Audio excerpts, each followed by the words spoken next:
University. Tonight's game features the number 4 ranked Brigham Young University Cougars and the number 2 ranked Colorado State Rams. I'm Marty Westcott. Joining me in the booth is Jordan Peel. Jordan, hit us with those starters. Yeah, for the CSU Rams, you really want to look at senior All-American Nick Stanitz-Harper. He's really going to lead this CSU offense, really take it upon himself to produce goals and find his open teammates. In terms of the midfield, you got standouts as senior Tim Farquhar and Pat Bird. Both have really emerged as to be really serious offensive threats for the Rams. Also at defense, we have senior Ryan Price, who really leads that a strong defensive group. But really the standout defender is Pete Jokic, the goalie for CSU. And for BYU, you're looking at Mark Davis, who is always solid and will produce plenty of goals and find open teammates. Pete Stevenson would be playing crease and really has a nose for finishing. Also in the midfield, Mark Chogney really leads this group. He's a senior All-American team captain. Really look for him to be all over the field tonight. He'll be clearing the ball, ground balls. The defense, you're looking at Captain Cameron Archibald, great leader, emotional leader of this defensive squad. Also in goalie, starting out, will be Chris Powers. Chris Powers is a freshman. And there's Walker Bateman for BYU, number 32, taking the face-off. Was going against number 35 for CSU, Ian Wilson, facing off the long stick. Mark Chogney coming up with it, number 16 for BYU. And gets it down to Mark Davis, number 13, around to Walker Bateman, number 32. Walker Bateman transfer out of Herkimer Community College. Local product out of Highland High School. Starting to really come to emerge for the Cougars. Looking for big things. Over to Randall Coe, number 10. Gets it right in front of the cage. Tries to get one off, but Wilson takes that one down for CSU. Also defending on the play was number 33, Ryan Price.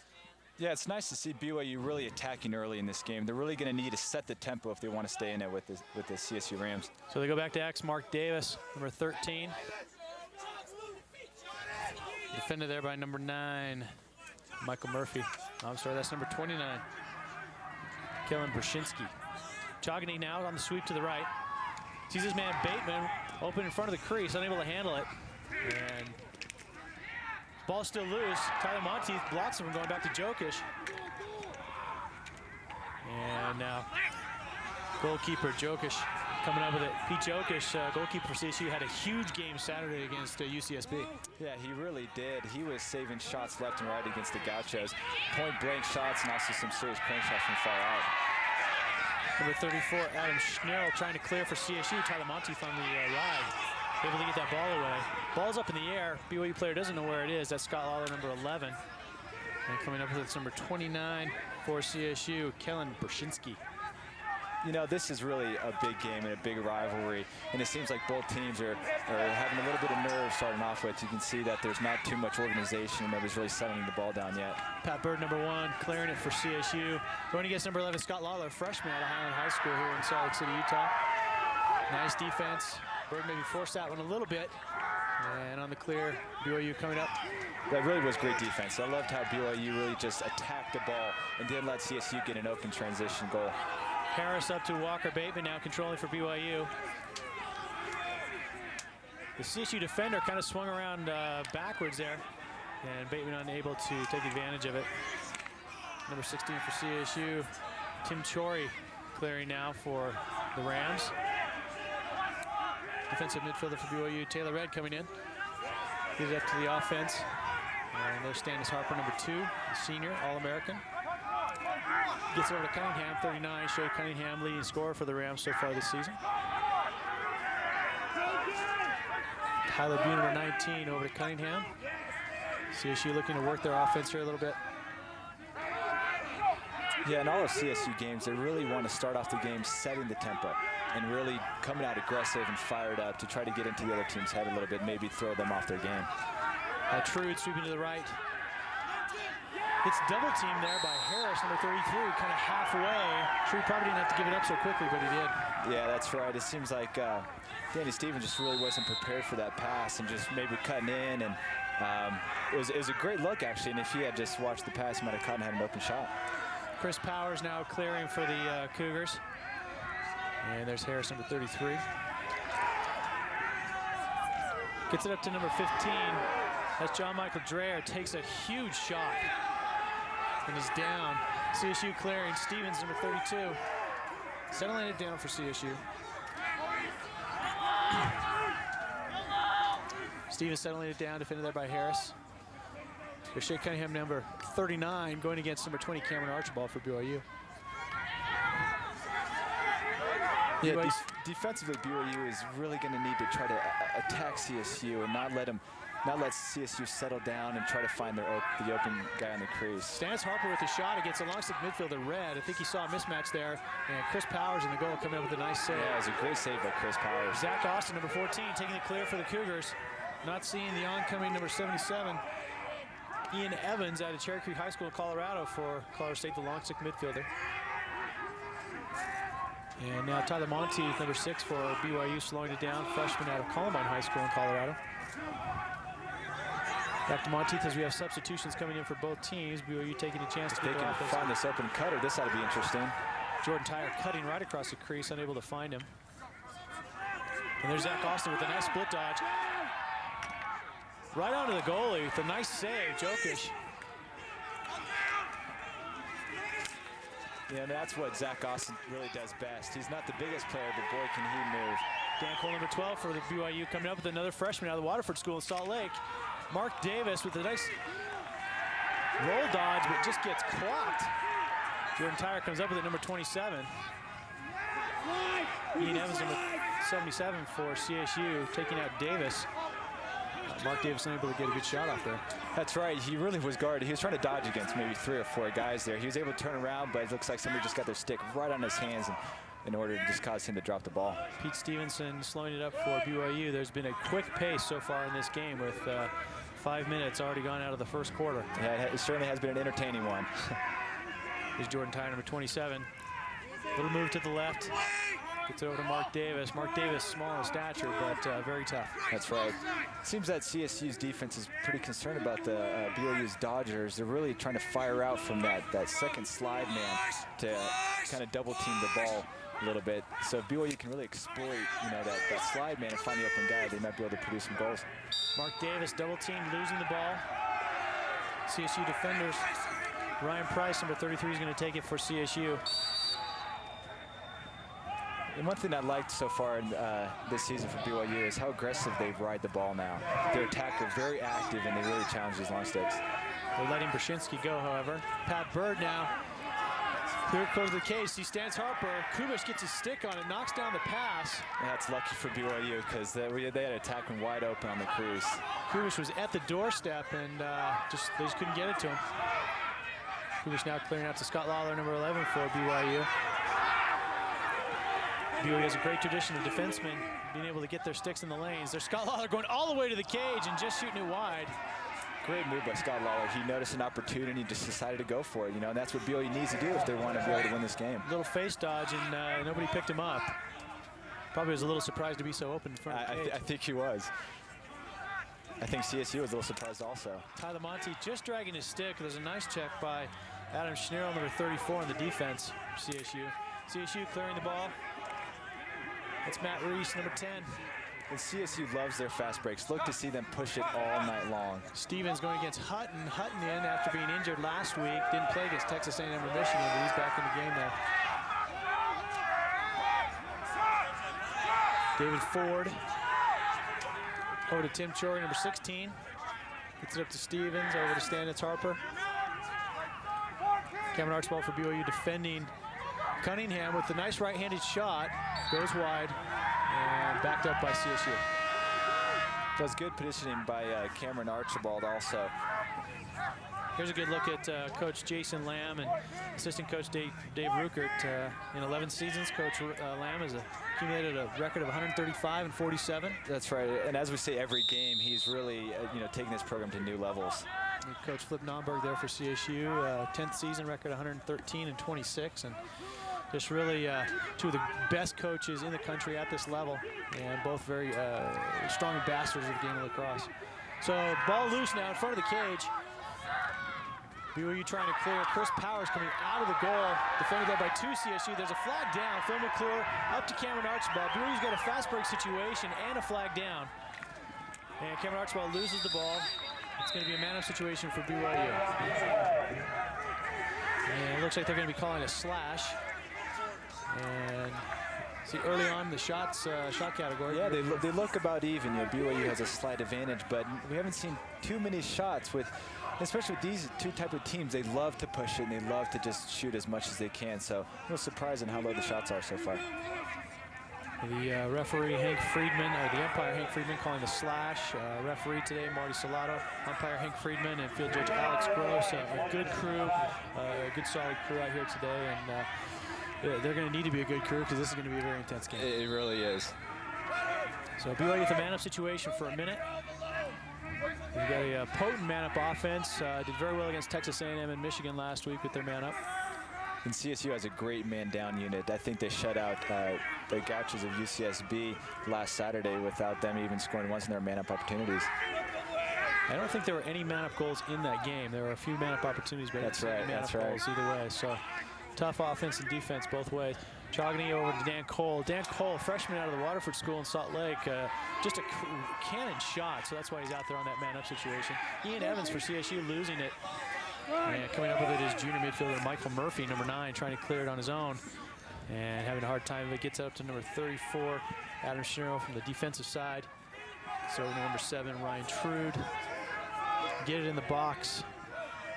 About 10 seconds left in the penalty. Stevens is just going to run this one out. BYU is going to be unsuccessful on the man up. Stanitz Harper, number 2, going against number 17, Brian Kubesh. A nice spin move on the double team there. And he just puts it right by Chucky Powers. That's what's great about Nick Stanitz Harper. I mean, he has great dodging ability. He can dodge through 2 guys, and he also has great placement on shot. If we can take another look at this. First of all, he's double team, beats the double team, and just effortlessly just places in that top corner. Easy shot for Stan. And that was a great shot because he had plenty of time and then made sure he was going to put it off stick side, which is important. He didn't just rifle it and close his eyes. He said, hey, I'm going off stick side, put it right in the corner. That's right. He's more concerned about placement, and it's just great. Caught Chucky Powers right off guard. So on the face-off here for BYU, number 32, Walker Bateman, coming up with a face-off, trying to back out of there, but unable to do so. And face-offs is something where BYU is going to have to dominate if they want to stay in this game. And McClure, number 31 for BYU, coming up with a ground ball. Phil McClure, the senior, great role player for BYU this year, coming up with ground balls, doing very effectively defensive midfield. Walker Bateman with a nice fake. Sees his man up top. Pete Stevenson with the left-handed shot. Going down low, and an excellent save by Jokic. It really was. Jokic was just right in the right place in that shot. It was a great shot by Pete, but Jokic just ate it up. You young players out there, you notice how he went down low, and Jokic went down low after it. It was a great shot and save. And Chogany, Mark Chogany, just takes it to the hoop. You know, and that's what Chogany has to do. He's the senior, he's captain, he's really the leader of this BYU team. And this is something that Chogany does best. If we could take a look at this, it's just unbelievable. This is the reason why I love coming from Mark Chogany. Not only does he scoop up the ground ball, but he'll dodge through basically almost the entire CSU defensive squad. He'll come through, and of course he'll do his patent Mark Chogany finish with a great diving shot and lands in the ground. Beautiful shot by Mark Chogany. Certainly, I think there were some calls for in the crease, but it looks pretty clear that he was outside of the crease. And referees have the judgment call on that to call that a no goal, but looked to be clean. So Mark Chogany looking. No, Coach Lamb talked with him this week. He was looking for Chogany to have a big game. So he really was. Off to a good start. You know, in Chogany's career against CSU, he's really always had big games. It's probably always been his best games this season. So really look for him to do more today. Okay, 13, Tim Farquhar. Number 19 now holding it, Tyler Bew. Number 19, that's Dan Stevens back to Stanitz Harper.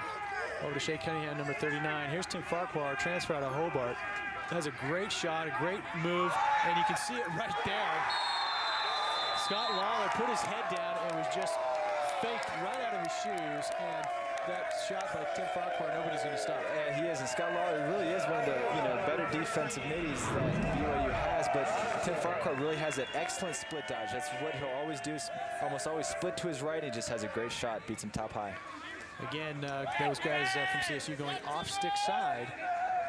Just a split dodge, and he just sees it goes off stick side, and with that distance and that speed, Chucky Powers has no chance. And Scott Lawler is really standing flat-footed, and you just can't do that against these shifty CSU Dodgers. Scott Lawler bringing a lot of energy to the BYU defense, but still a freshman, still learning, out of Utah, and He's only going to get better, but Tim Farquhar showed him a thing or two right there. Now here's Dan Cole going the other way, number 12 for BYU. And with a beautiful fake and an unbelievable shot. A great play by BYU. Great play all the way around from the start to the finish. It's a great face-off by Walker Bateman. Great fast break by Dan Cole, and a great shot. Take another look at this with the fake and the shot. Dan Cole, freshman out of the Watford School in Salt Lake City. As you can see, it starts off with a great face-off, and that's really what BYU needs to do. But a great fake, catches the CSU defense off guard, and just a perfect finish. And like Marty's favorite shot, the bounce shot always goes in. I'm telling you, the bounce shot will score more goals. And this is something where BYU needs to dominate his face-offs, and so far they have, and that's why they're able to stay in this game. Walker Bateman doing an excellent job on the face-offs for BYU. Dan Cole coming up with it once again. And the freshman for BYU doing an excellent job so far here today. And here's Zach Davis, number 1 out of Orem High School, handling it for BYU, getting a lot of the time at the tackle. He'll split time with Tyler Monteith. Randall Cohn, number 10, coming in. Mark Chogny. Over to Zach Davis, over to Mark Davis. Mark Davis kind of let his man come to him a little bit. And Randall Cohn handling it for BYU. Going into their offense, Chogny with a dodge to the right, sees his man on the crease, and Walker Bateman with a rocket, and Jokic with a nice save. You know, it was an excellent play by Jokic. I think he was baiting him low a little bit, you know, with the stick low, thinking that he has that open shot up high. You know, Walker Bateman shoots it up high. Jokic is right there to stuff it. An excellent shot and an excellent save. A great series. And we have got a penalty. Let's try and check out the penalty situation here. You can see this. Looks like this is where the penalty is going to be called. And it's going to be called against BYU. It's going to be a 30-second penalty. I can't quite get what it is, but CSU is going to have a 30-second man-up situation. And a potent man-up offense CSU has. That's true. I mean, they work the ball around really well. You know, they speed on their passes, and they always can seem to be able to find the open man, and they have great shooters also, so BYU better watch out. They rotate their attacking up top. Shea Cunningham cutting through. Stevens now handling it for CSU. Over to Stannis Harper.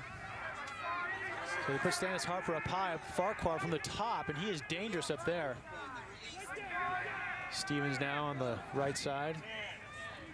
When he gets Archibald, maybe a little bit too much foot movement for Coach Conver's taste, but yeah, they're not really attacking up to Farquhar. the Farquhar's going to shoot from there, and Chucky Powers with a nice save.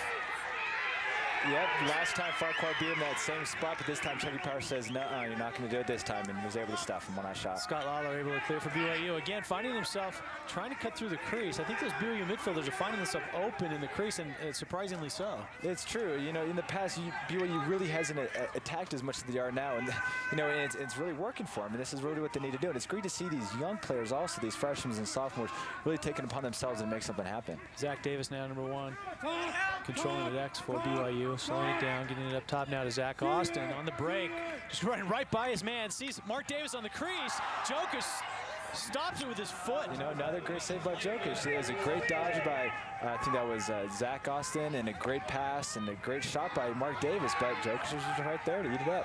Pat Bird with a brilliant clear for CSU, able to dodge 2 BYU players and then slow it up. Stevens now handling for the Rams. Back decks for Stannis Harper. We've got 2 minutes left in the quarter. Tie score 2-2. Very exciting game so far. Yeah, it really has. BYU has really come out ready and prepared for this game. Number 20 freshman Ryan McDonald out of Smoky Hill High School in Colorado.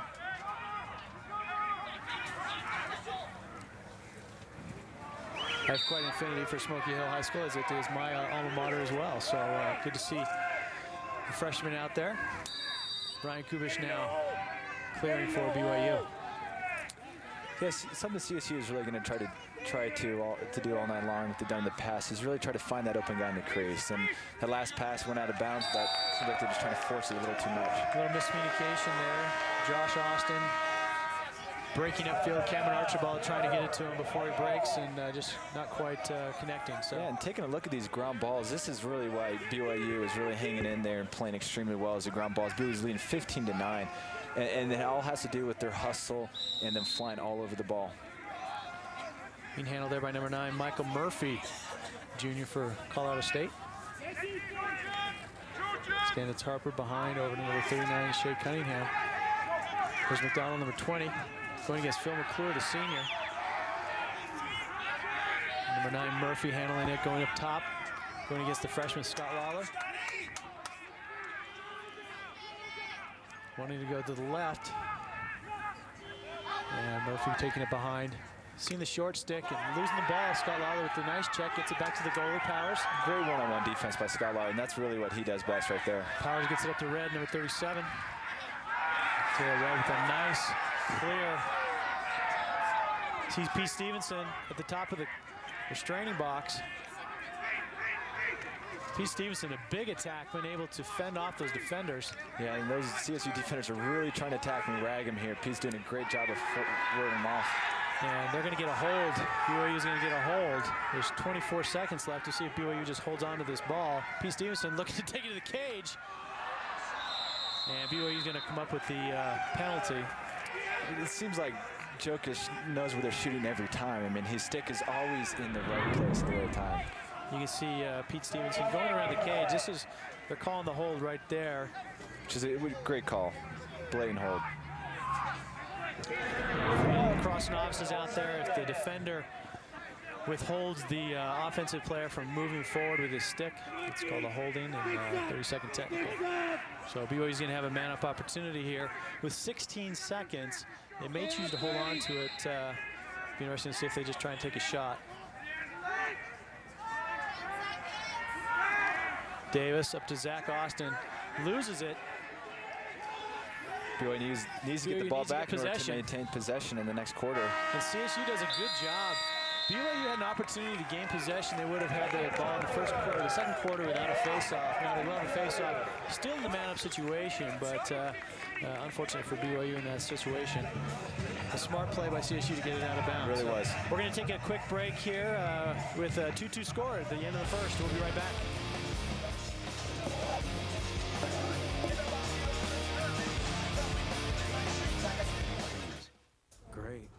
Welcome back. We've got Jason Tang on the sideline with us this evening. He talked to Coach Lamb about how they can beat this CSU team. Jason.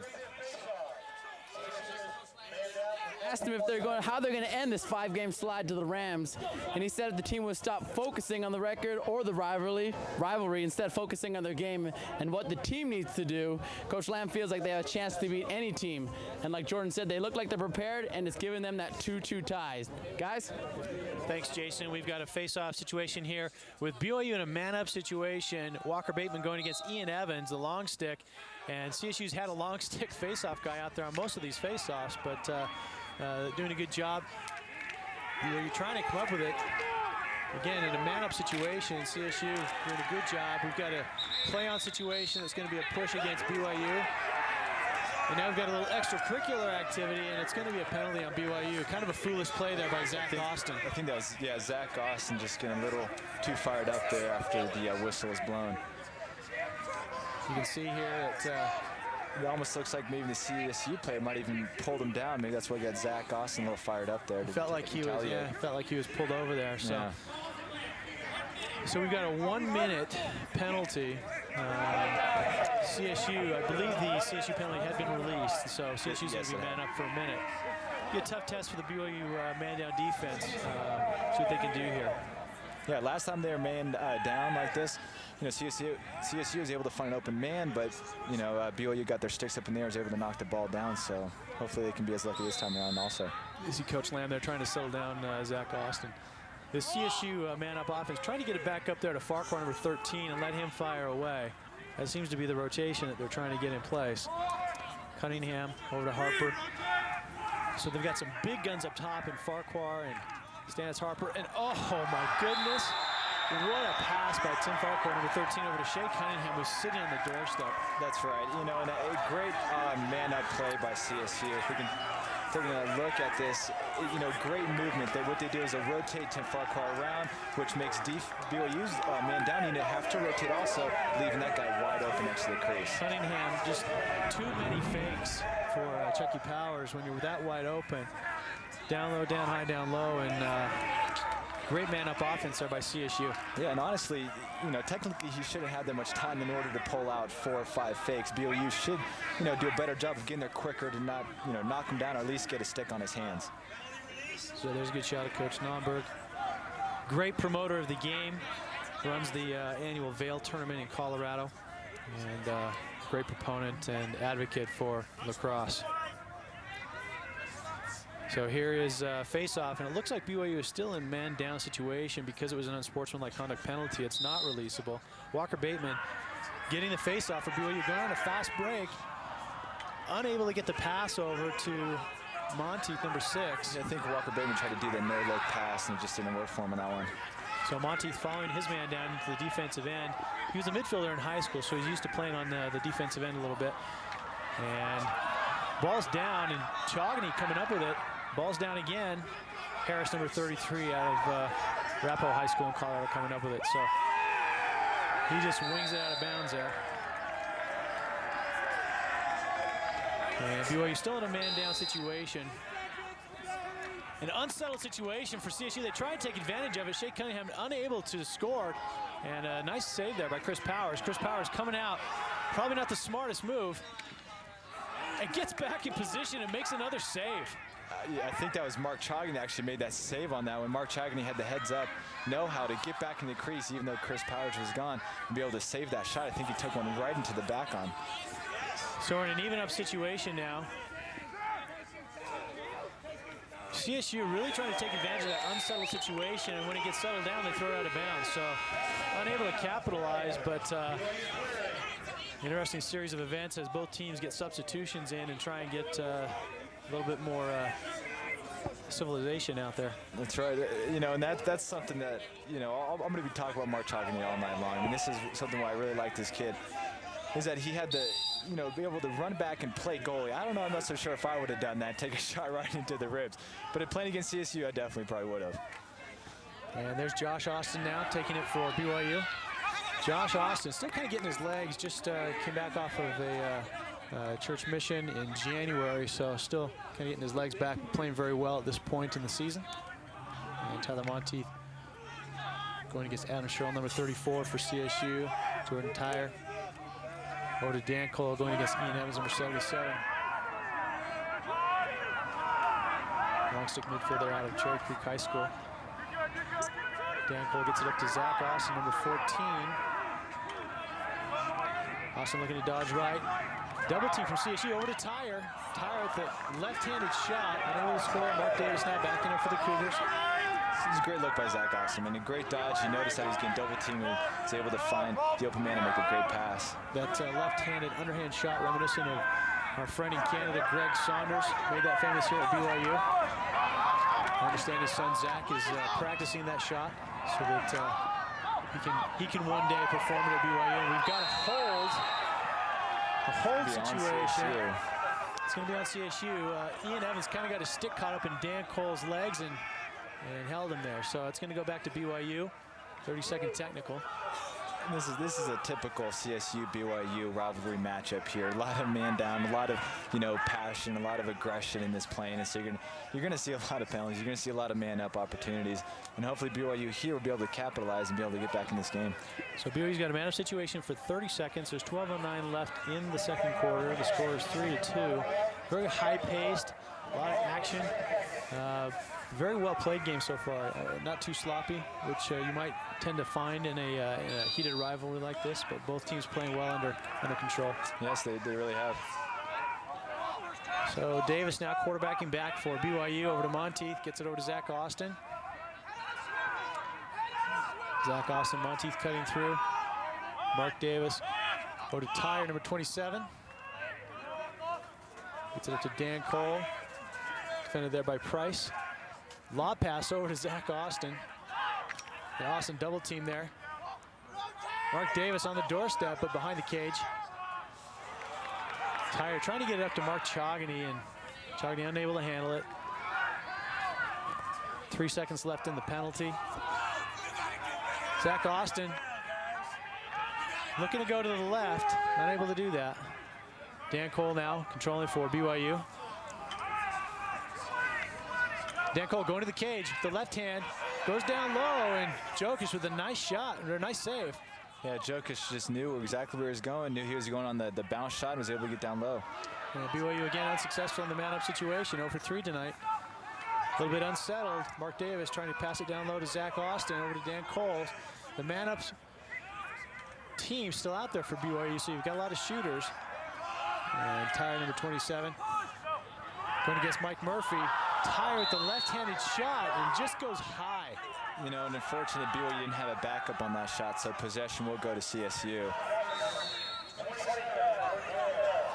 So maybe because the personnel was the man-up personnel, nobody backing up the cage. Yeah, they're still in their man-up formation, which means they didn't have anybody behind the cage to back up the shots. So CSU now with the clear, getting it over to Stevens, number 32. And looks like we've got a timeout. Colorado State calling a timeout. Maybe want to settle things down here a little bit. It's been a little sloppy the first 5 minutes of the second quarter. A little bit of out of control situations. And maybe Coach Naumburg just wanted to settle things down a little bit. Yeah, I agree. I think Coach Naumburg has realized that this BYU team is legit, and they have, you know, the talent to dodge and to score and to make plays. And so I think what he wants to do now with this 1-goal lead, you know, call the timeout, settle the ball down a little bit, maintain possession, kill the clock, and hopefully get a shot off. I think one of the things that CSU's maybe had over BYU the last couple of years is a little bit of intimidation, and you don't see that here today with BYU. They're hustling, they're flying to the ball. Like I said, a well-played game on both sides so far. That's right. Typically in the past, BYU has come out a little sluggish, but tonight they're really coming out firing. And you can tell by the total shots. I mean, BYU is having the opportunities, but like Jokic did against UCSB, I mean, he's making outstanding saves. Yeah, he's making some very nice saves, and BYU's got to be able to capitalize on those opportunities. But CSU so far playing a phenomenal game defensively. Jokic playing a great game in goal, and you know, couldn't ask much more for a game in the USL MDIA tonight. It's true. I am extremely entertained. This is a great matchup, a great rivalry. We're going to toss it over to Jason Tang for just a minute. He was listening into that last timeout. Jason, what did Coach say? Hey, during that last timeout, Coach Lamb told his team 3 things. Stay confident, keep composed, and most importantly, have fun. This is their house, and they need to have fun to win this game. Guys? And we're back with CSU. Stannis Harper, that was, you don't see that much, but kind of bounced right off of his helmet. Yeah, you really don't see that. I mean, he's usually the one that, you know, is very solid player, and you hardly ever see mistakes like that. Well, we'll give him the benefit of the doubt and say he lost it in the lights. And unique situation if you haven't played under the lights to come in and have to deal with that. So BYU now in their clear, unable to successfully clear. Pat Bird, number 1 for CSU, coming up with it. Excellent control of the ball, the midfield. Pat Bird controls both sides of it out of Bishop O'Dowd High School in Oakland, California. Yeah, and this is what Coach Flip Naumburg really likes about Pat Bird. Number 1 is really his hustle factor. You know, the fact that he flies around the ball and he has the talent to hold the ball and to press it when the opportunity you know, calls for it. There's number 20 McDonald. Stannis Harper now controlling back for CSU. Over to Stevens, number 32. Looking for cutters. Defended there by number 31, Phil McClure. I think Stevens saw the short stick and wanted to go, but Phil McClure, the senior, very savvy at the defensive end. Yeah, so, and a great slide by Scott Lawler also to come in there and be physical and try to hit him, you know, instead of just swapping him with his stick. So BYU now in the clear. They've got 20 seconds now this year to get it over the midfield line, and taking all 20 seconds of it. So far, CSU's ride really hasn't been very effective. It seems like BYU is having kind of a easy time finding open middies in order to, you know, clear the ball. Their clears have been very improved this year on the side of BYU. So they really have. Monteith now, very athletic attackman back for BYU, and mishandles that one, throws it away, trying to get it to Pete Stevenson, but just a low pass, can't handle it. It's amazing how many thrown away passes we've seen tonight with, you know, 2 great teams like these and just making mental mistakes. Yep. And clearing for Colorado State. Ryan Price is going to take it. Defended there by Pete Stevenson. BYU looking to run a little 10-man ride here. McDonald just gets rocked by Scott Lawler. Didn't see that coming. Great physical play by Scott Lawler. Great play.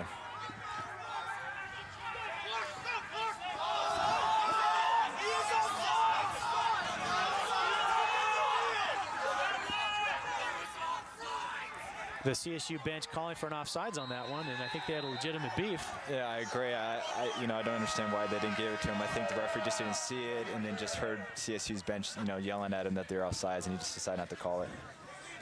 So you've got a horn substitutions coming in. And as you can see, another thrown away pass. Just careless mistakes. Harris over to Powers, to Archibald. Gets up to Chogany. Chogany going right by number 18. That's Lee Cates. Lee Cates, an interesting story for CSU. Lee Cates has done 2 tours of duty in Iraq. So a little bit older freshman, but well seasoned and certainly somebody to be respected. Walker Bateman, number 32 now, slowing it down for BYU. Goes to the left side, sees Chogany over on the right. Chogany with a split dodge. Didn't quite get that one off quick enough. And that's too bad. He had a great move, a great split dodge, but I think he just held onto the ball just a second too late, and CSU was just able to get their stick on his stick and cause that loose ball. So Monteith over to Walker Bateman, number 32. Randall Cohn now, sweeping over to the right. See Stevenson on the crease. Pete Stevenson, very effective in the crease. Big attackman. Yeah, and that time it seems like he just turned his head looking at the goal before he actually had the ball in his stick. Adam Schnerl now clearing for CSU. Walker Bateman taking a swipe. And Shea Cunningham on the doorstep puts it right by Powers. And that's just a breakdown by BYU's defense. CSU's attackman should not be that open on that crease like that, because I know BYU's defense really stresses protecting the heart, and the heart being that area right in front of the goal. It's a great clear and then just a great pass. And wide open on that crease, terrific shot. You can see the BYU defenseman, Cameron Archibald, just kind of in no man's land there, making the slide but nowhere near the defenseman, the long stick. And I think Coach Lamb would certainly prefer the long stick to be taking that shot rather than Cunningham at the doorstep. Exactly. It's probably one of the #1 rules that if a long stick's bringing it down, depending on who it is, to shut off all the attackmen, let him take it down and maybe shoot, because more than likely it's not going to go in. So BYU hustling out there on the face-offs. Walker Bateman, the nice hit on sophomore Ian Wilson, but to no avail as CSU comes up with it. Tim Troy, number 16, handling it for CSU. Taylor Red now handling it. And this is something that we're talking about in terms of the face-offs. This is really what BYU needs to do, and it seems like they're doing it very effectively, 6-2, and Walker Bateman really taking charge on that. Not sure what the call was there, but it's going back to CSU. Chucky Powers with a nice save. They were looking to clear. And this is what Coach Lamb is going to need Chucky Powers to do the rest of the game, is make great saves like that. Chucky just saw the ball and just reacted well to it. So ball goes back to CSU. Standitz Harper now controlling. And you can look at the saves here. Of course, Jokic having a great game with 10 saves already, but Chris Powers is also stepping up there and making some great saves, as we just saw. There's a great play there by Walker Bateman, just getting kind of hurdled over Pat Bird, but doing a good job. Harris trying to get up to Mark Davis. BYU on the fast break. Davis with a fake and just wings it. Yeah, it looks like Pete Stevenson's going to back it up for BYU. Mark Davis has a great shot, and he always has a green light. However, it might have been the smarter play to hit Pete Stevenson, who was cutting down on that right side, who was wide open because the defenders had no idea where he was. But Mark Davis with a great shot, just a great save. I think he saw that CSU defenseman take a step or two towards Stevenson and just decided, I'm shooting it. And he's got a strong shot. Certainly Coach Lamb will let him shoot anytime he feels like he can. Definitely. So BYU now controlling the offensive end, trailing 4-2. Monteith controlling behind for BYU, defended there by number 34, Adam Schnerl for CSU. Jordan Tyre gets it up to Zach Austin. Austin rolling to the right, now sweeping to the right, rolling back inside, trying to force it over there a little bit to Walker Bateman. Wasn't quite open. Bateman sees Davis sitting on the doorstep and unable to get it to him. A good look, just not unable to execute. And these middies are dodging up top, and they're making great dodges, and they're able to draw that double team, which means another BYU offensive guy is going to be open. They just need to be able to find those attackmen, I think, that are more wide open on the crease. So Murphy now clearing for CSU. And Stannis Harper going against Cougars for BYU. Shea Cunningham, number 39. Going against Paul Hutt, number 44.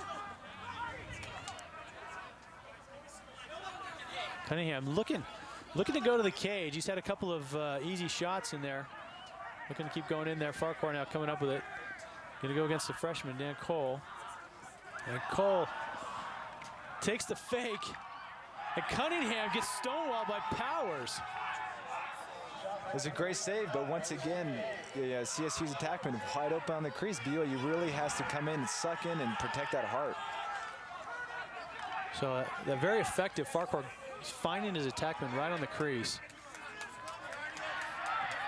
And Tyre clearing successfully for BYU. And back to Zach Davis, slowing it down a little bit for BYU.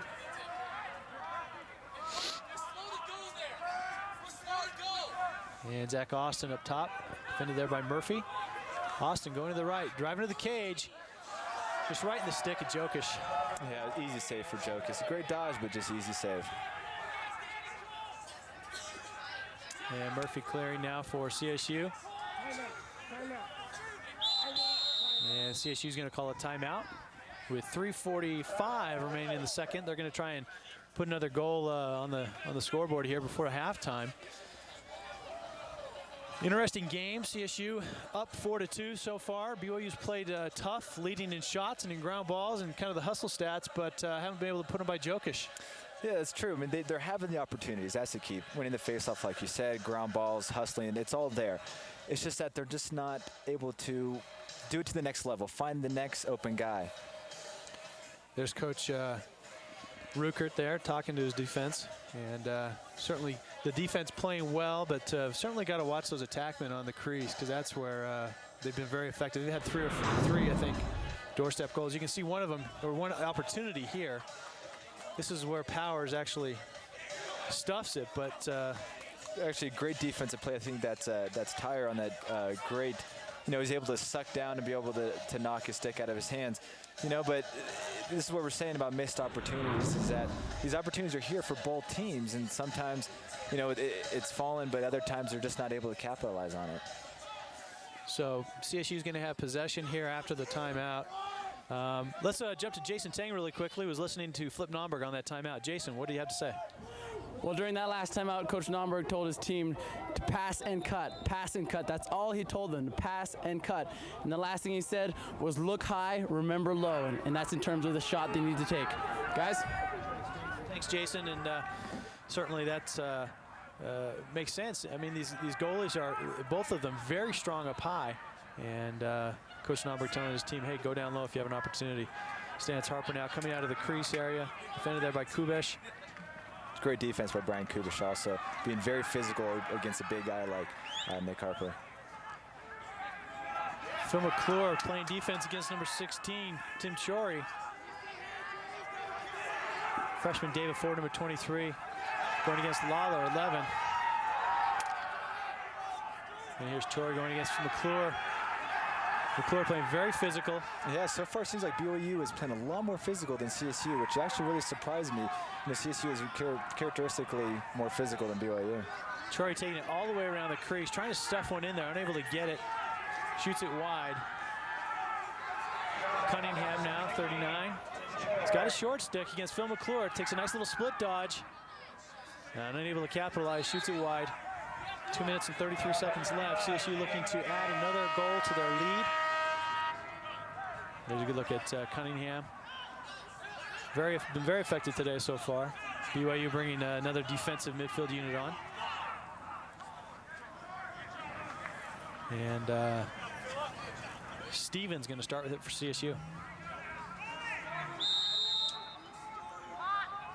So Stevens going against Hutton, 44.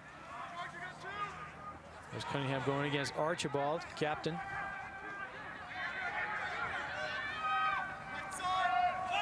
See if CSU forces one, or if they kind of hold on to it here and try and get a last shot. Chogny playing some defensive midfield. Chogny, kind of a rare breed these days, able to play on both sides of the ball. Yeah, he's really an outstanding defensive midi. It's really what he was actually started for in the defensive midi line at UMBC, a Division I school, so he can play defense. But as we have seen, he can also play offense. And BYU on the fast break. There's Gunderson, number 25. Chogny in the middle. Gunderson kind of laid him up there a little bit. Chogny going across the field as Zach Davis slips and falls. And a minute 41 left. That was a little sloppy play there by BYU. Yeah, Chogny's trying to really make something happen, and just kind of. Zach Davis falls down. Chogny thought he was open for a second there, and the ball just goes out of bounds. You can see some of the things we've got coming up at halftime. You're going to want to stay with us. We've got a nice piece talking about the passion for lacrosse of these BYU players and the time and the energy and the effort that they actually put into a given day and a given week preparing for games. We'll have both coaches and stats and highlights at halftime. So make sure that you stick around with us. Good game so far. BYU only capitalizing on 2 opportunities. They've been out shooting CSU, out hustling CSU, winning the face-offs, but just not getting the ball in the cage. Yeah, I agree. I think both of these teams are basically really even in terms of talent and hustle. Even though the score doesn't really reflect it. But BYU has the opportunities. They're really just not able to find the open guy or find the right open guy that close next to the goal. You can see how the shot totals have kind of evened up over the course of this quarter. BYU was leading quite significantly, but CSU's had a number of extra shots and pretty much even. Yeah, I think half of those CSU shots have been right on the doorstep of Chris Powers, which I don't think he really wants to experience anymore. So there's the BYU huddle ready to come out. And over the course of the next minute 41, see if they can't get another opportunity. CSU's going to start with the ball deep in their own zone.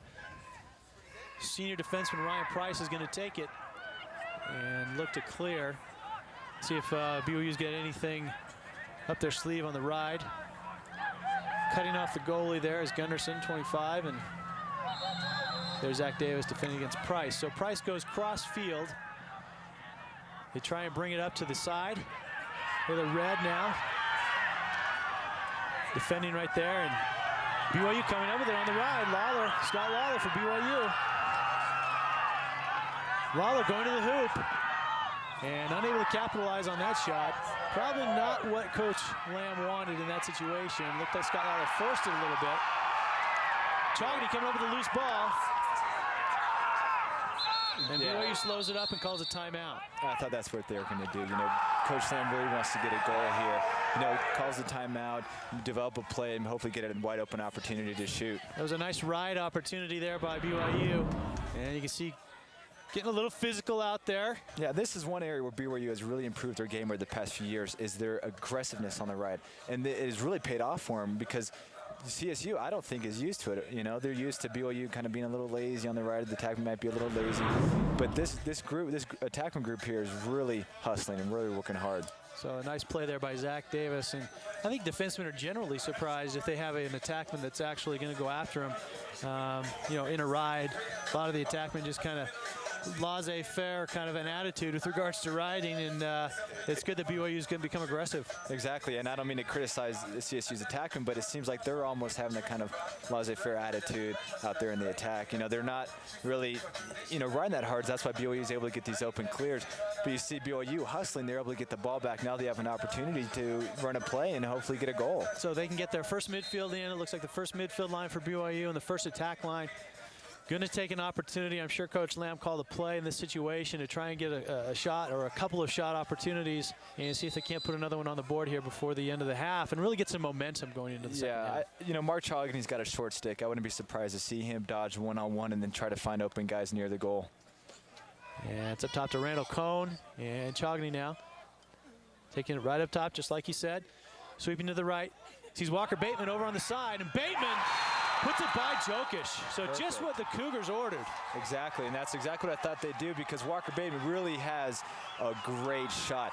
He got stuffed up high. This time he decides to go low with the bounce shot. Chogny with the great pass, able to find Walker Bateman, step up and have a great shot. On the ground, bounce right past Jokic. On the ground, you young players, you notice that he didn't try and just blow it by him. He bounced it. Jokic was down. He was down, but you never know where that bounce is coming as a goalie. So an excellent play by Bateman. he's you can see a good look at him there, and he's going to take the face-off, and he's been dominant on the face-off so far today, too. Yeah, he really has. You know, not only can he shoot and score, but he has been winning these face-offs, which has really helped the BYU Cougars. Going against number 18, Lee Cates.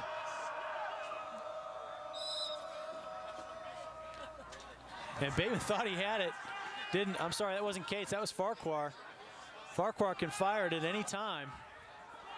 And with 39 seconds left, CSU is settling it down, looking to get a last shot. Cunningham, BYU's got to make sure they get a stop here to keep this momentum going into the second half. Kevin Archibald going against Cunningham. Good one-on-one defense, solid there. And Stevens going against Jordan Harris, 33. Chucky Powers with a nice save. Great save by Chucky Powers. Absolutely brilliant. There's 16 seconds left in the half. Lawler unable to come up with a clear. Farquhar is going to take this shot. He's going to take it. And he sees the guy on the corner again. And unsettled situation, CSU unable to get it, but Farquhar's been deadly, going across, sweeping, looked like he's going to take that shot, and finds his man on the corner. Yeah, it was actually a great find to see that open guy in the crease, and the guy in the crease really did have an opportunity to shoot, but what I'm really seeing tonight and what I am just loving is how BYU is just swarming around these CSU offensive players. You know, they're attacking, they're hitting, they're checking, they're getting the hands on their sticks, they're getting their sticks on their hands and everything, and it's just great defense by BYU. What might become a factor here as we go into the second half is CSU has played 2 other games this weekend, one against number 1 ranked UCSB and then Sunday against Utah, and that fatigue could be a factor here going into the second half. And you know, I think Coach Nomberg was a little bit worried about that. Coach Lamb's on the sideline with Jason Tang. Jason, take it away. Okay, Coach, 3-4 after the first half. Your thoughts so far? Well, it's good. It's not great, but it's good. You know, you're playing a different brand of game today than we've played this year so far. We're playing against a team that's aggressive and strong, and I'm proud that we're matching that. If we could just cash in a little better on offense, our defense and our goalie right now are holding us in this game, and so if our offense can just pull the shots together and the looks together, I think we can have some fun this next half too. So. Now, how big is this game for you and your players? You know, it's a big game, but it's a big game because we're playing a lot of big games. You know, we have the last game, the next game. It's just great that the competition is this good and that you can see these kind of games on TV. But for us, we're taking it as big as any game we play. We're not trying to make it any bigger than that. It's not May 14th, and when it's May 14th, I'll tell you otherwise. Okay, thanks, Coach. Thanks, Chase. Guys? Thanks, Jason. And Coach Lamb certainly looked pleased, but, you know, it's not over yet. So we're going to take a break here at halftime. CSU leads BYU 4-3. We'll be right back.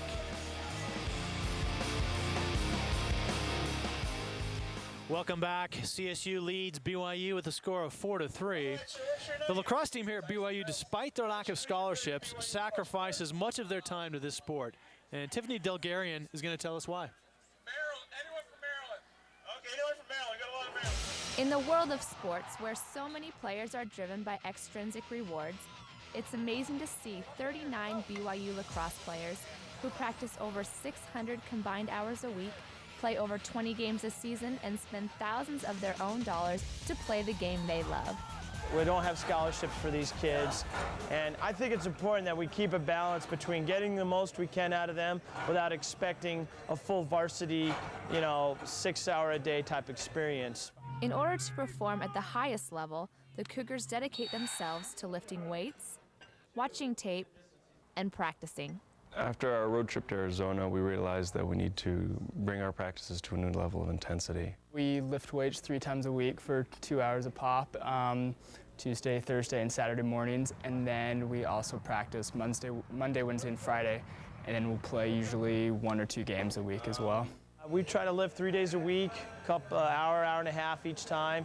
We've gotten into a routine where we do it together. It helps build the team bonding. It lets the guys kind of get after it with each other. In addition to working on team excellence, individual expertise is something each player takes special time out to work on as well. I think in the off season that's a very important part. Coach says that when we meet together as a team, he doesn't necessarily have time to work on our individual weaknesses. Individually, if there are things that are lagging behind in your own individual game, that's something you need to work with on your own time. Because players contribute so much of their time to lacrosse, balancing extracurricular activities is sometimes difficult.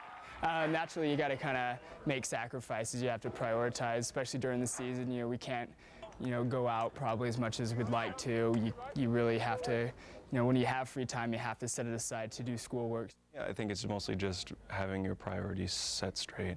I mean, obviously, your first reason that you are here at the university is to get an education. Athletics comes second. Although lacrosse is considered a club sport, players believe their time and commitment is on par with many varsity sports. For what we put into it, I think it's fairly comparable. You know, we're lifting, we're playing hard, we travel as much or even more in some cases, and you know, I think it's a great, you know, athletic experience. I think other than financial aid, I think as far as effort, as far as time goes, it's fairly comparable to varsity sports. Let's go, let's go. I support the university's decision. I'm not upset with where we are. I appreciate what the university does for us. But truthfully, our players are just as committed and just as focused and work just as hard. Through the hard work, financial responsibilities, and long hours, the Cougars showed their passion for lacrosse with their loyalty and dedication to their team and the game. Tiffany Dolgarian, BYU Sports Network.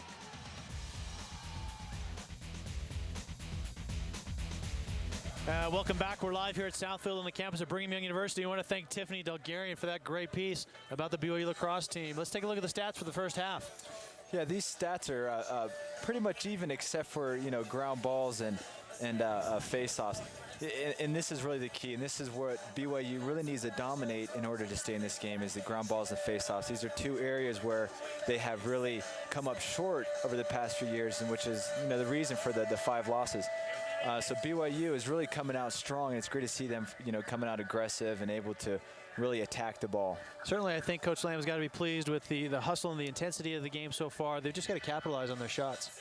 Yeah, I agree. You know, as Coach Lamb said before we went to that great little thing about the BYU lacrosse team, he says we're doing a great job, you know, but we need to capitalize on our opportunities.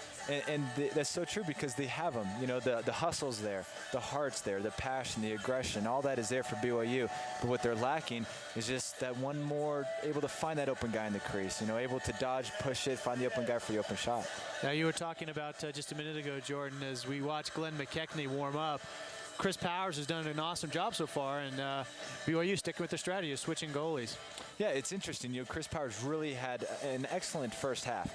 And, you know, but Glenn also is an outstanding goalie. So, you know, Coach Lamb has really stuck with this, you know, 2-goalie thing throughout the whole season. So hopefully it'll continue.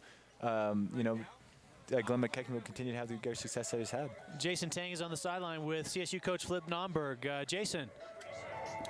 Okay, Coach, what were you telling your team over the halftime? We're trying to make a little bit of an adjustment to something they're doing on offense, where they're popping a guy up from the crease and they're getting some good looks at the goal, and we just want to make sure that we have that covered.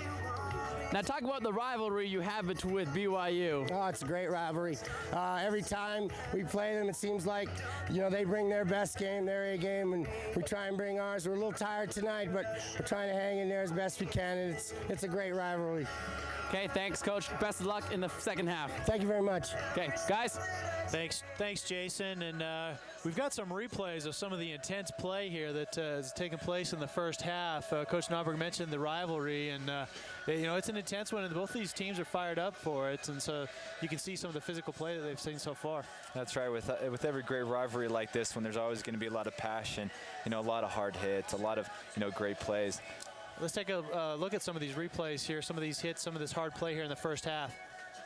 And here's some of the aggression that we're talking about that's there.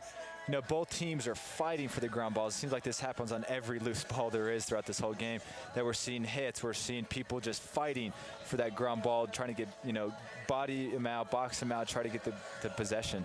And there's Zach Austin getting hooked there. And here's that goal right on the crease there by Cunningham, and Jordan Harris coming in and just clearing him out. But it was after the goal. And here's Chogny on the ground ball. You can see this is the one that he takes straight to the cage.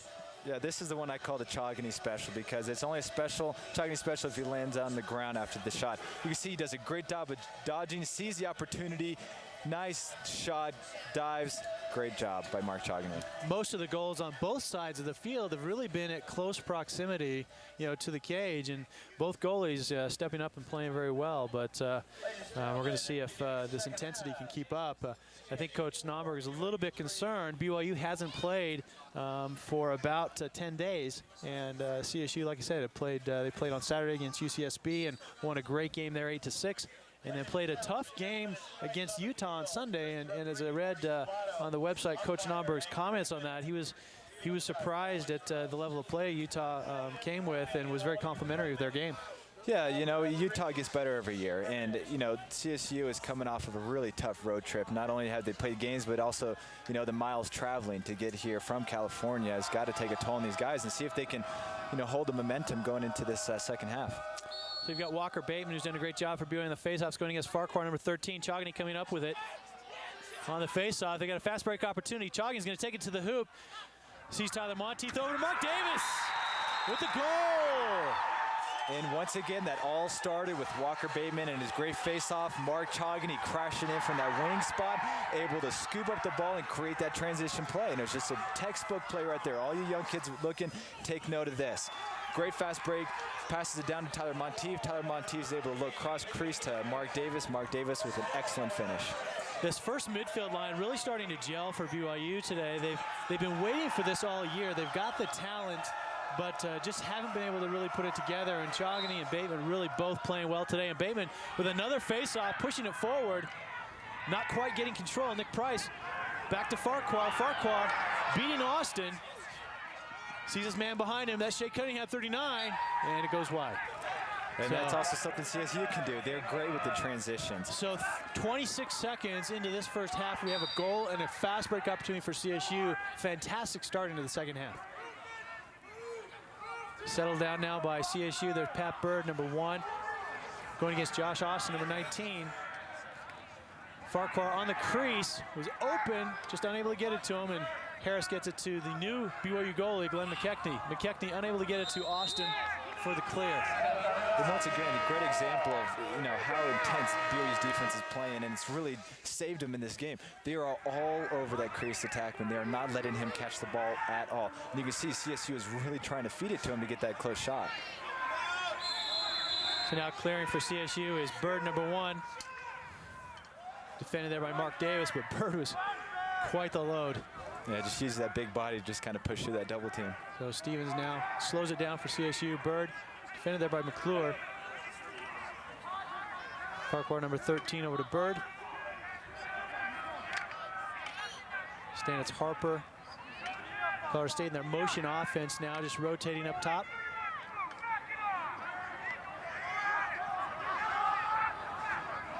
Chori over to Bird, and we've got a penalty. Flag down. You've got to give it to Glenn McKechnie also, coming off, cold, first save of the game, and just a great save. You can see here. Great pass, great shot, but Glenn was just right there and able just to eat it up. Yeah, it looks like they called the penalty on Phil McClure, number 31. Illegal body check. And as you can see, it kind of, exemplifies the score here with shots on goal, 16 apiece. And it's just great to see the intensity of these both teams is really trying to attack the cage. So BYU with a late goal in the first half and an early goal in the second half, and CSU again. Farquhar to Cunningham. That's the 4th time where he's had Cunningham just sitting on the doorstep, and BYU's got to figure that one out. I know, it seems like all their goals have been just from these little easy dunk shots because the guys are a foot away from the crease. First of all, great find, right on the crease, just one little fake high, bounce shot low. Textbook play, but BYU has to cover these guys in the crease if they want to stay in this game. So CSU now leading 5-4. We're a minute 30 into the second half, and we've had 2 goals. And Walker Bateman and Tim Farquhar facing off.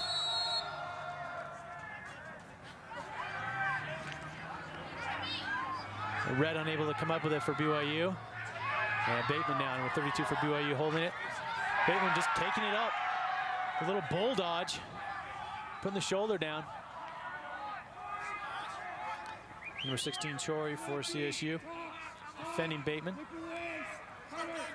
Over to Monteith. And Walker Bateman has really saved this BYU team with his faceoffs. I mean, this is probably the sole reason that BYU has 4 goals and is really hanging in there. And Monteith seeing Zach Austin cutting across, unable to get it to him. Price getting it to his goalie, Jokic. Over to Nick Price, number 33. And Monteith with the ride. Another great aggressive ride by BYU.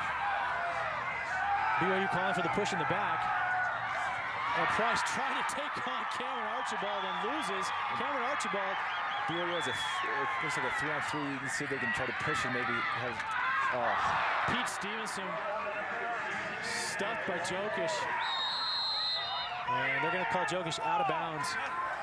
That's another problem with this field. I mean, it's a beautiful field, but when it gets dark and cold like this, the ground gets a little slippery, and you probably see a lot more people slipping as the game goes on. Stevenson stuffed there by Jokic. Again, just having an outstanding game. BYU with a number of opportunities on the doorstep and being stuffed. Zach Austin now slowing it down for BYU. And that's something Coach Lane was talking about, is that they just need to capitalize. You know, maybe Pete Stevenson, if he had the opportunity, maybe one more fake and try to shoot it low, because, you know, Jokic is really standing tall and eating up those high shots. Bird just running by BYU on the clear. Cunningham settling it down now, going against Cameron Archibald. Good one-on-one defense. Cameron Archibald holding him steady. Ryan Trude over to Tyler Bew. Stevenson now handles it for CSU. Stannis Harper up top. It's Kubish. Kubish has, I think, done a great job defending Nick Harper for the whole game. Hopefully we can continue with some great defense. Stannis Harper just taking one, I'm sorry. Ryan Trude, number 7, midfielder, going against Mark Davis, the attackman. Sees that he's got an attackman on him. He's looking to isolate him.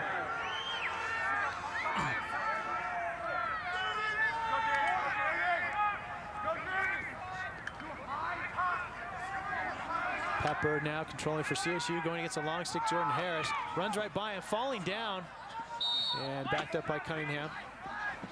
That was a good hard dodge by Bird, you know. But once again, I think maybe, I don't know if he was tripped or if this ground's playing a factor, the slippery grass. But he's able to have effective dodge, you know, and a pretty decent shot. It is a cool evening out here, not affecting the players except for maybe in their footing. And Trude, number 7, Ryan Trude, puts it right by McKechnie.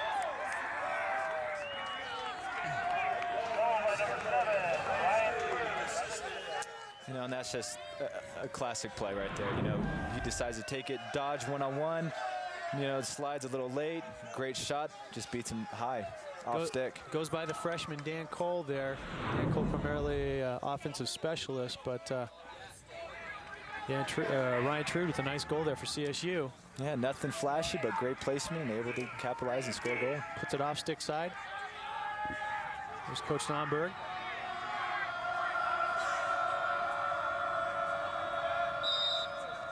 And Bateman again with a wonderful face-off. Pops it up right into his stick. And then nice defense there by number 35 for CSU, Ian Wilson. Yeah, BYU will maintain possession this one. Great face-off by Walker Bateman.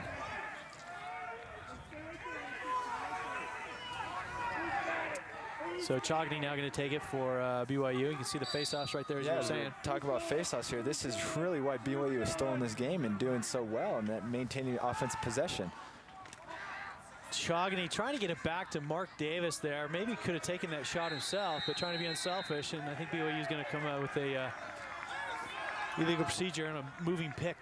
Yeah, great aggressive dodge by Mark Chogny. So the ball's in play. We've got players substituting. Murphy now for CSU. Defended there by Lawler. Just hassling him, Lawler is, and Murphy just throws it away. And once again, example of BYU's aggressive ride. And this is something that's really been helping BYU maintain possession, is that CSU really doesn't look like they know what they're doing. You know, because with these attackmen playing so hard on them, they're just throwing the ball away or dropping or giving it right back to BYU. You know, as you can see by ground balls, I mean, BYU is just coming away with this, 32-19. I mean, that's huge. And that's why BYU is really maintaining a possession a lot in this game. So Walker Bateman now for BYU. His man slips, gets an opportunity to go to the cage. Sees Randall Cohn opposite, and Randall Cohn just wings it over the cage. It was a great find by Walker Bateman. You know, Randall might have had another step or two to take, you know, before he shot it, but, you know, it was a good shot. We got back up. We were able to maintain possession. Monteith now taking it for BYU. Gonna roll to his right.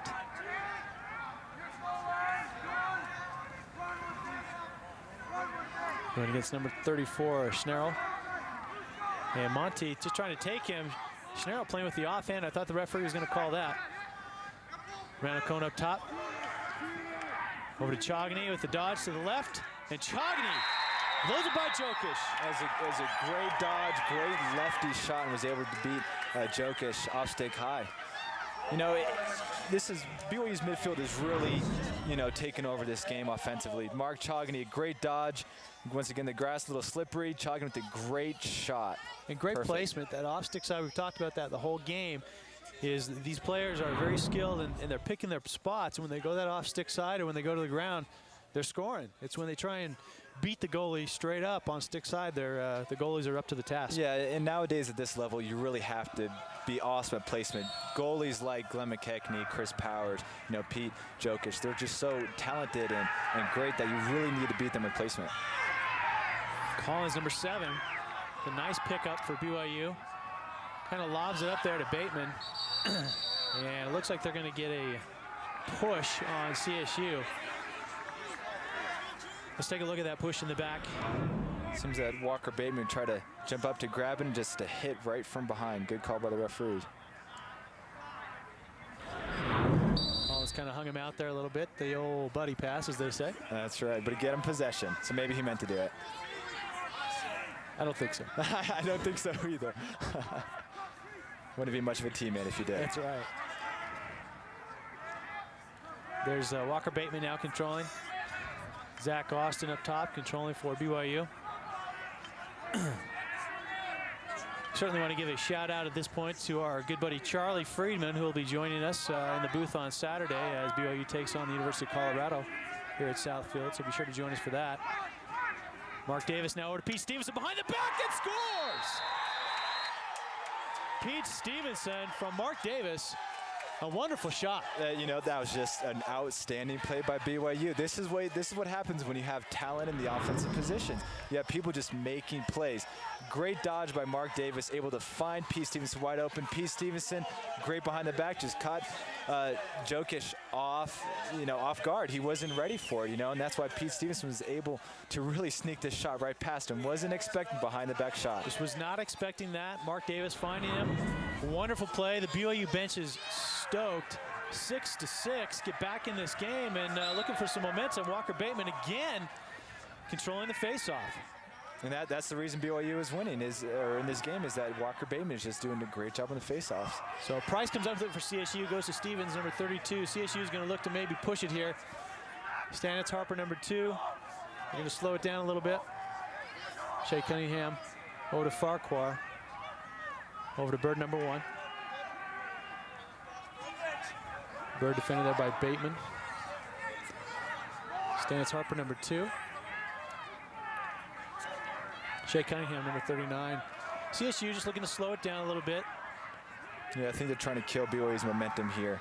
You know, kind of control the ball, maintain possession for a while, kill some time. It's not in CSU's nature to hold it for too long, however. It's true. I'm surprised that they're holding it for this long, to tell you the truth. You know, they just are dying to attack. And there's Stevens going against Archibald, the BYU defensive captain, and doing a great job one-on-one defense. Mark Chogany coming out of there. And Chogany clearing it by himself. Going right by McDonald, number 20 for CSU. Getting it back to next to Monteith, slowing it down.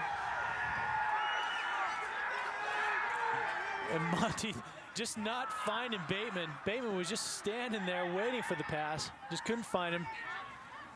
Zach Austin, number 14 now, coming in for BYU, getting it in the box. Walker Bateman over to Pete Stevenson, who scored that last behind the back goal. Yeah, you got to give credit to BYU's offense. They are really possessing this whole second half, really.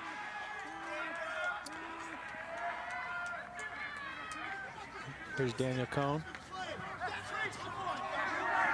Zach Austin over to Mark Davis. Mark Davis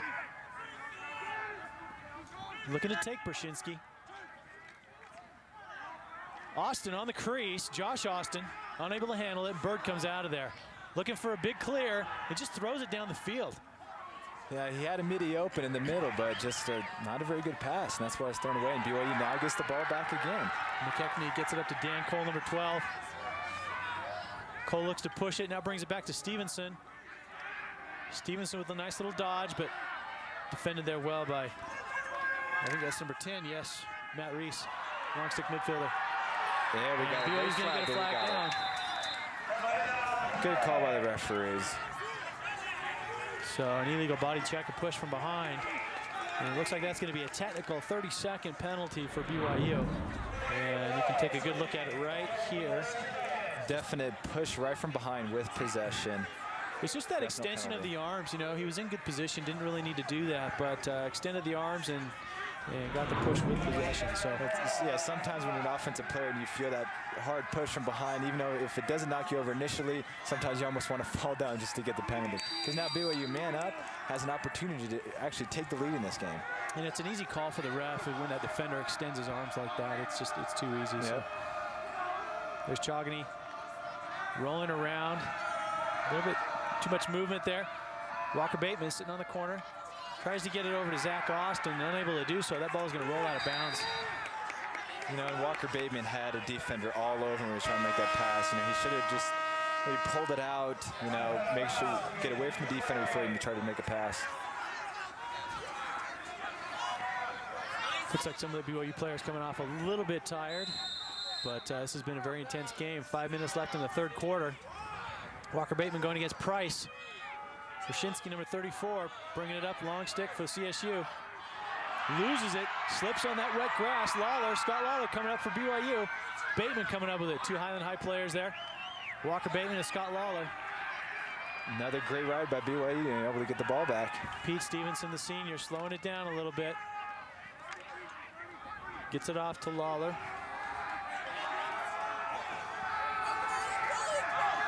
And Stevenson now slowing it down.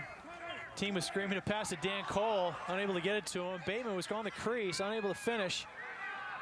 And now Price, defended there by Mark Davis. Just seems like this CSU team trying to clear just, you know, is very unorganized. They're not sure who's open or where guys are. Joke just gets it to Murphy, however, on that clear. A nice clear. Murphy taking it down, defended there by Phil McClure. McClure with the check. Murphy had to check his stick. And there's a flag down. Looks like BYU might be offsides. And CSU trying to take it to the hole. Stanitz Harper trying to find Murphy on the crease. And the shot goes wide.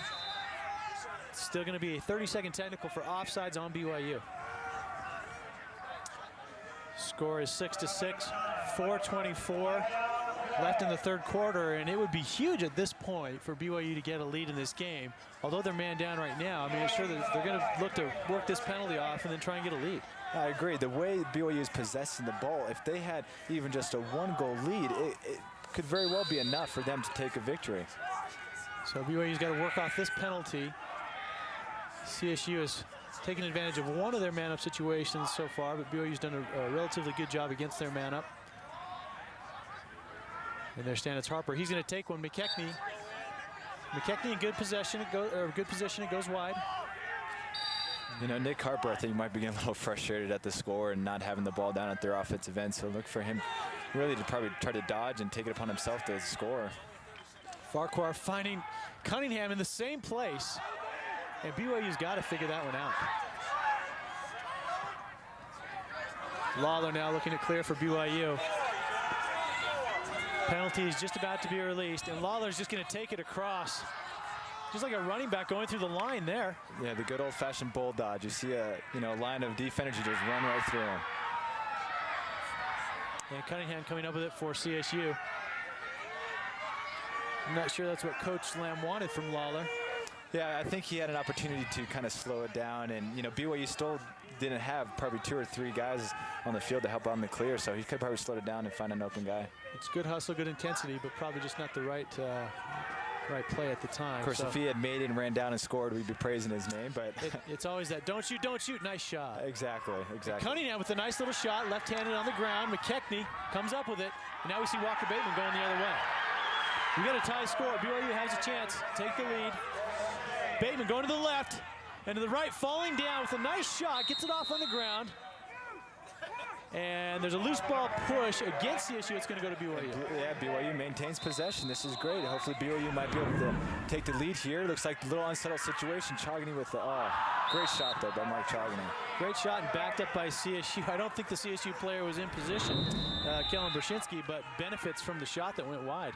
You know, I wouldn't be surprised if fatigue is really, taking a toll on the CSU team. It seems like they're starting to break down a little mentally first, before those legs give out completely. Chanel unable to handle that one, and again, BYU with the ride. Zach Davis very, very aggressive, very physical, and they're taking it from the CSU defender. CSU may be looking a little tired at this point. And we've got 2:49 left in the third quarter. A lot of lacrosse left to be played, and BYU still looks pretty fresh. Yeah, it seems like everything's in place for BYU to really start taking over the game and, take a lead and come away with the victory here. They just need to really capitalize on these opportunities. Randall Cohn now back to Zach Davis. Zach Davis looking to take it. Spins around. Goes a little underhand move there.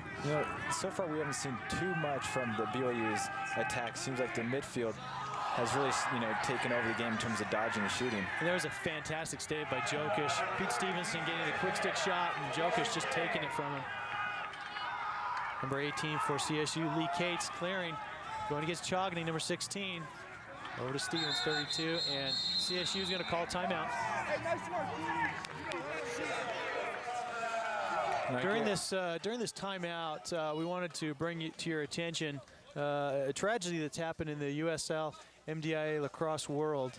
Over the weekend, there was an automobile accident involving the Liberty University men's lacrosse team, and we wanted to give our prayers and our hearts and our well wishes to the players, parents, students, coaches that may have been affected by the accident. Don't know a lot of the details, but there were some significant injuries, and want to make sure that those in the lacrosse community out there in the USL MDIA give their prayers and good wishes to the folks at Liberty University.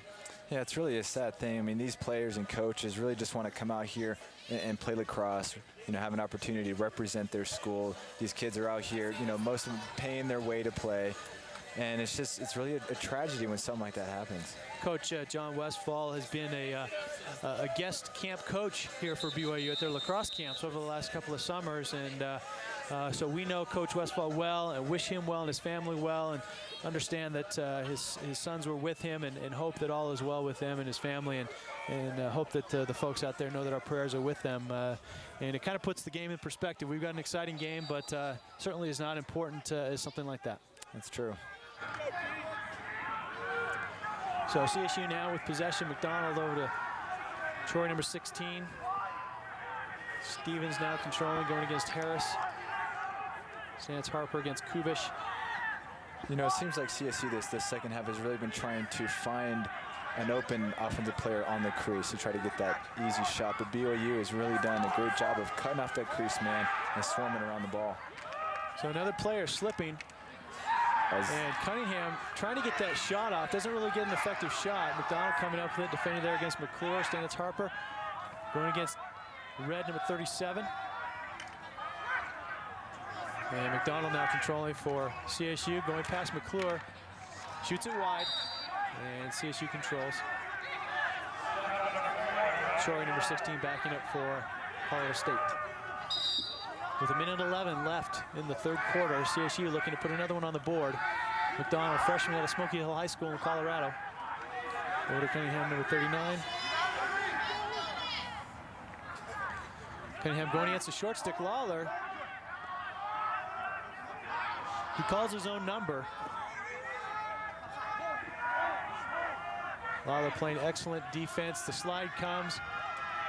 Harris, number 33, and McKechnie just picks that one off. Like you said, trying to get it. And we've got a goalie interference call. Play-out situation. Red taking it down for BYU. BYU's going to have an opportunity here. And BYU is going to have the man-up opportunity with 29 seconds left here. Yeah, and once again, great defense by BYU. You know, great slide, great double team, and Glenn McKechnie with the heads-up play in order to intercept that pass, because that CSU guy right in the crease was wide open. If he had caught that ball, it probably would have been an easy goal for him. Called a crease violation against CSU, so BYU is going to have a 30-second technical with 29 seconds left, so there's not going to be much of a use to hold it here, but to maybe look to work it, get a last shot, try and take a one-goal lead into the fourth quarter. Yeah, I think BYU is really going to try to be aggressive and attack on this man-up situation. Look for him to do some sort of a motion and try to find an open guy to exploit CSU's motion defense.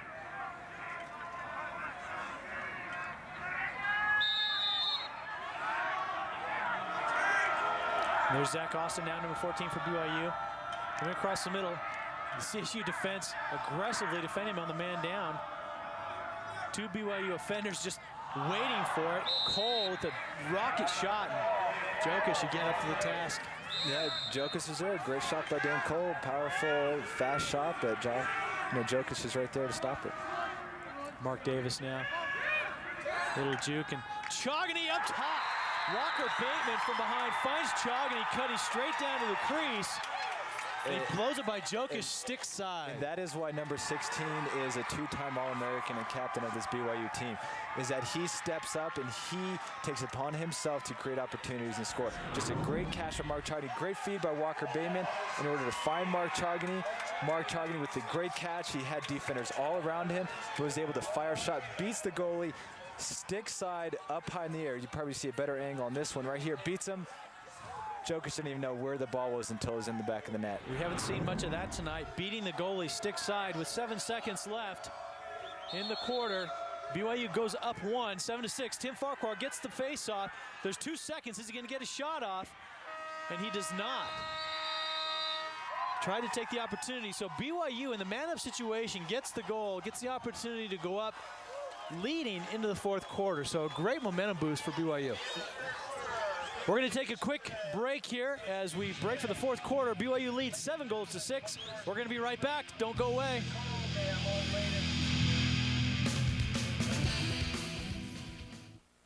Welcome back to Southfield on the campus of Brigham Young University. It's the start of the fourth quarter, and if you've been expecting a great game, you've got it here tonight. BYU leads CSU 7-6. Let's take a look at the stats through the third quarter. You know, and with this 1-goal lead, as we said earlier, I think this might be enough for BYU to really come away with the victory. As you can tell by these stats here, BYU is winning the faceoffs. They're winning the ground balls. They're basically winning the hustle factor, and that's really what they need to do in order to maintain possession on the offensive end and not allow CSU to get opportunities to score. The possession for BYU is going to be important here in the fourth quarter. Certainly a lot of lacrosse left to be played. If I were you, I wouldn't go anywhere.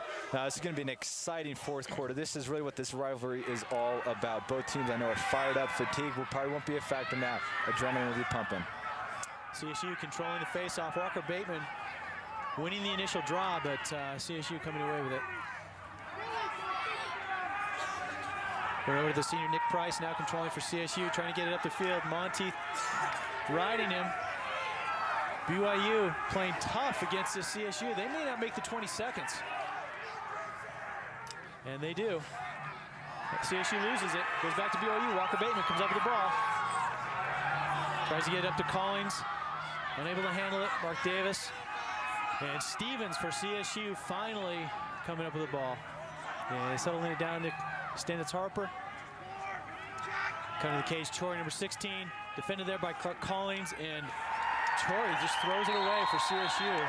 I've seen that too many times. Yeah, I think BYU's defender might have gotten a stick up in CSU player's hands and was able to force that just horrible pass. But once again, BYU now has possession. If they can just hold on to the ball, kill some time, they might run away with the victory. A lot of time to kill, however, with 14 minutes left. Brian Kubish now over to Glenn McKechnie, number 28. McKechnie coming in, doing a good job in that third quarter. I think it's tough coming in cold, but not a very good pass there.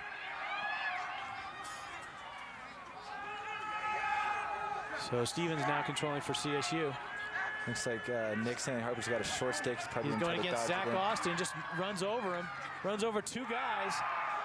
Ball's on the outside, so Stannis Harper showing some power there, just running through the BYU defender. And BYU on the fast break going the other way. There's number 37, Taylor Red, finding Pete Stevenson at the top of the box. And Stevenson's just going to rock it, but just plays catch with Jokic.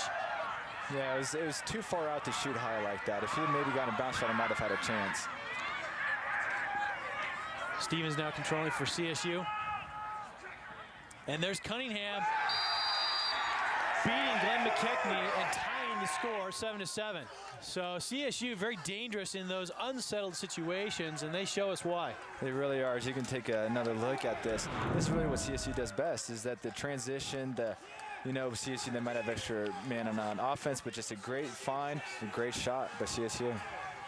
Shea Cunningham out of Southborough, Massachusetts, and just doing a fantastic job beating Glenn McKechnie on that. That was just an unsettled situation, kind of sloppy play on both sides, and CSU took advantage of it.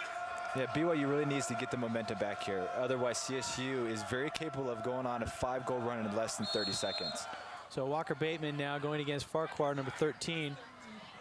And coming up with this Farquhar.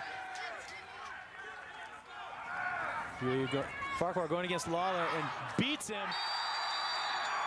Once again, Farquhar with that split dodge to his right. He is extremely deadly with that right shot. And he did that to Scott Lawler in the first quarter and just did the same thing. Lawler put his head down. Farquhar just split dodge to the right and just blows it right by McKechnie. You can tell here that Lawler with his head down, his feet flat, and it just, Farquhar makes a great split dodge and it's a great shot.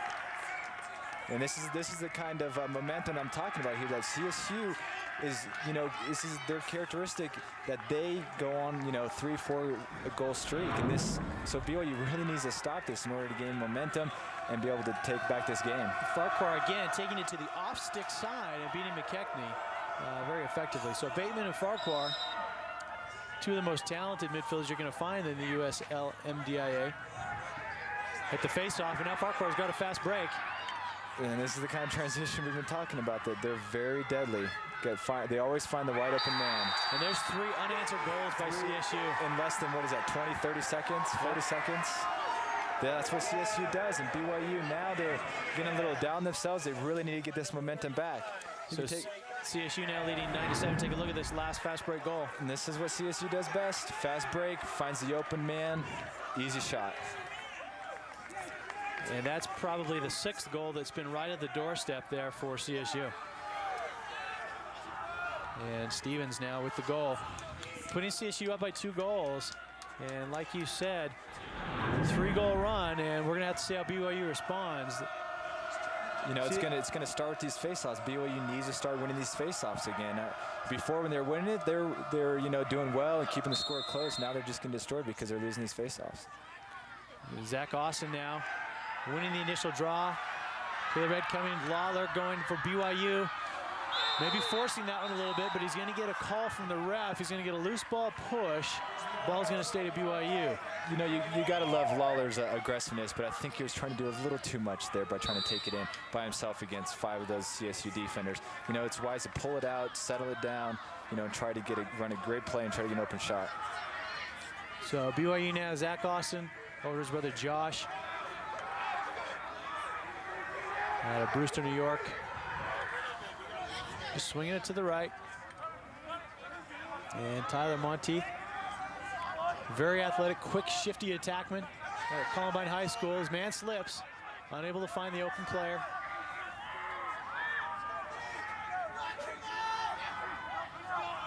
So Monteith now just trying to force it in there. And gets called for the crease violation.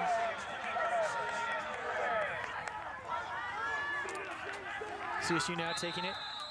Yeah, BYU has plenty of time on the clock in order to score 3 goals, so they really need to settle down, try to run a play, try to find their open men like they've been doing throughout the whole game. Bird, number 1, taking it for CSU.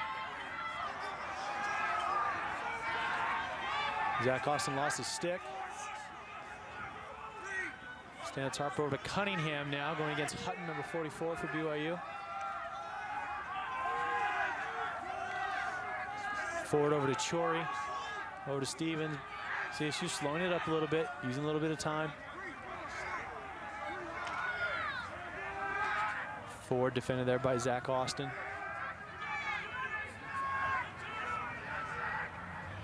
Split dodge to the left. Looking for an open guy. Nice slide there by Clawlings. It's Chori, rifles one, goes wide. That was a good shot by Troy. He recognized that they had backup, behind the goal, and he just decided to wing it. Maybe it goes in, maybe it misses the cage, they get the ball back. And Stevens from Stanitz Harper and Glenn McKechnie with a nice save. So you've got CSU now controlling the tempo, controlling the shots, really peppering Glenn McKechnie. Yeah, it almost seems like BYU just man down, because CSU just getting these open shots. There's Lawler, and there's a nice save. Chori, number 16. McKechnie got that with his knee. Lawler's going to challenge forward here up at the top, the midfield line. Eyes up at the top of the box. Stevens, number 32, going against 33 Harris. Stanitz Harper over to Cunningham. Again, CSU looking to slow it down. Throws a fake. Hutton's behind him. Finds Stanitz Harper. One more pass. And McKechnie with the save. Excellent save by Stevens with a nice shot. McKechnie stonewalls it. BYU really needs possession. You need to get this ball, this ground ball.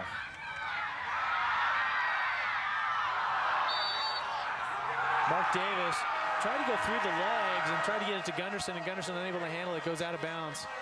So we've got a horn, we've got substitutions for both teams.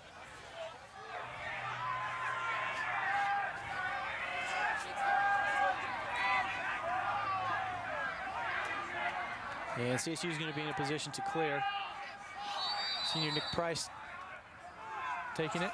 Sorry, Ryan Price.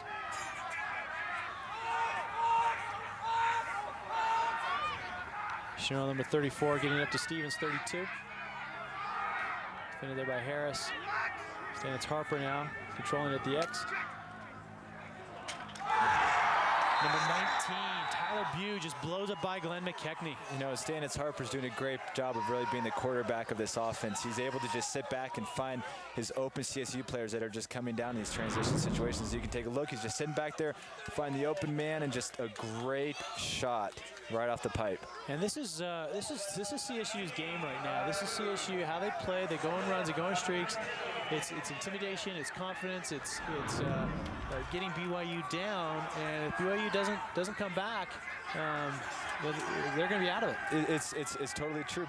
CSU loves, offensively they love to this unorganized, unsettled situations where they can just pick apart the defenses, And CSU, this whole fourth quarter, as we just saw, are just getting the shots. They're getting way more shots than BYU.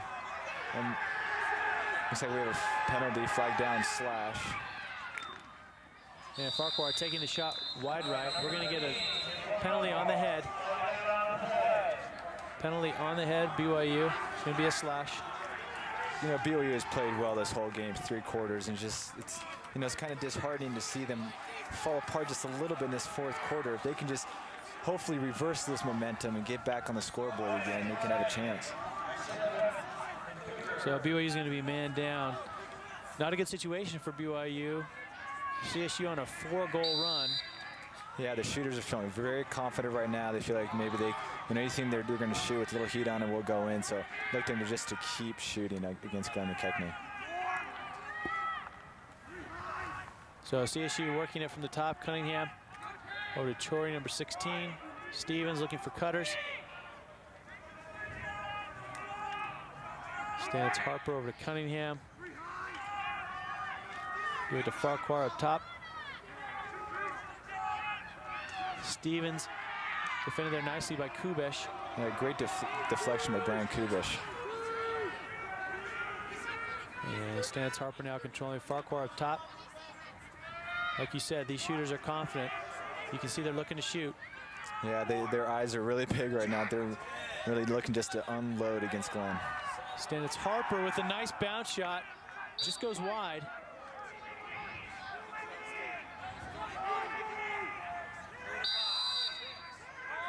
Penalty almost to be released. And Cunningham gets it up top to Stevens. Tries to go cross the field to Harris. Jordan Harris, yeah. Farquhar finds Chori in the middle, takes a hit from McClure. That's we've got a penalty, unsportsmanlike conduct. Pete Stevenson with an opportunity. Chogany to Davis. Davis puts it away. BYU's going to have a man-up situation. We're going to see if they're going to call it a 1 minute or more than that. The CSU player kicked Phil McClure's stick out of the way. BYU scores on the fast break. If we take another look at this goal, this is great transition offense by BYU. Mark Chogany with a great feed to Mark Davis. Mark Davis fakes like he's going to go cross crease of the pass and decides to just shoot it. As you can see, this fake right here over to Tyler Monteith, but decides to shoot it instead. Great shot by Mark Davis. BYU certainly needed that one. CSU would have been a huge momentum shift if Jokic would have stuck Davis, but he puts it away. Yeah, definitely a huge momentum shift for BYU, and this is desperately what they needed. And a little mental breakdown by CSU to kick the guy's stick when it's on the ground, and there's really no need for that. And it ends up in them BYU having to go and man up also. So they got a man up situation for a minute. It's a non-releasable penalty. And what that means is that even if BYU scores a goal, they're still going to be man up for a minute. So BYU's got an opportunity here to score 1, maybe 2 goals in a man up situation if they can do it quickly. Yeah, and the way Walker's been facing off, hopefully he can get a couple here and maybe we can capitalize and get some goals. So BYU positioned. Walker Bateman just pushes it right over to Chogany. Chogany slows it up, gets it over to Walker. He's going to shoot it. Finds his man on the crease. And it just goes outside. Mark Davis just puts it outside the cage. Yeah, BYU is really going to need to ride aggressively here in order to get that ball back to not waste this man-up opportunity.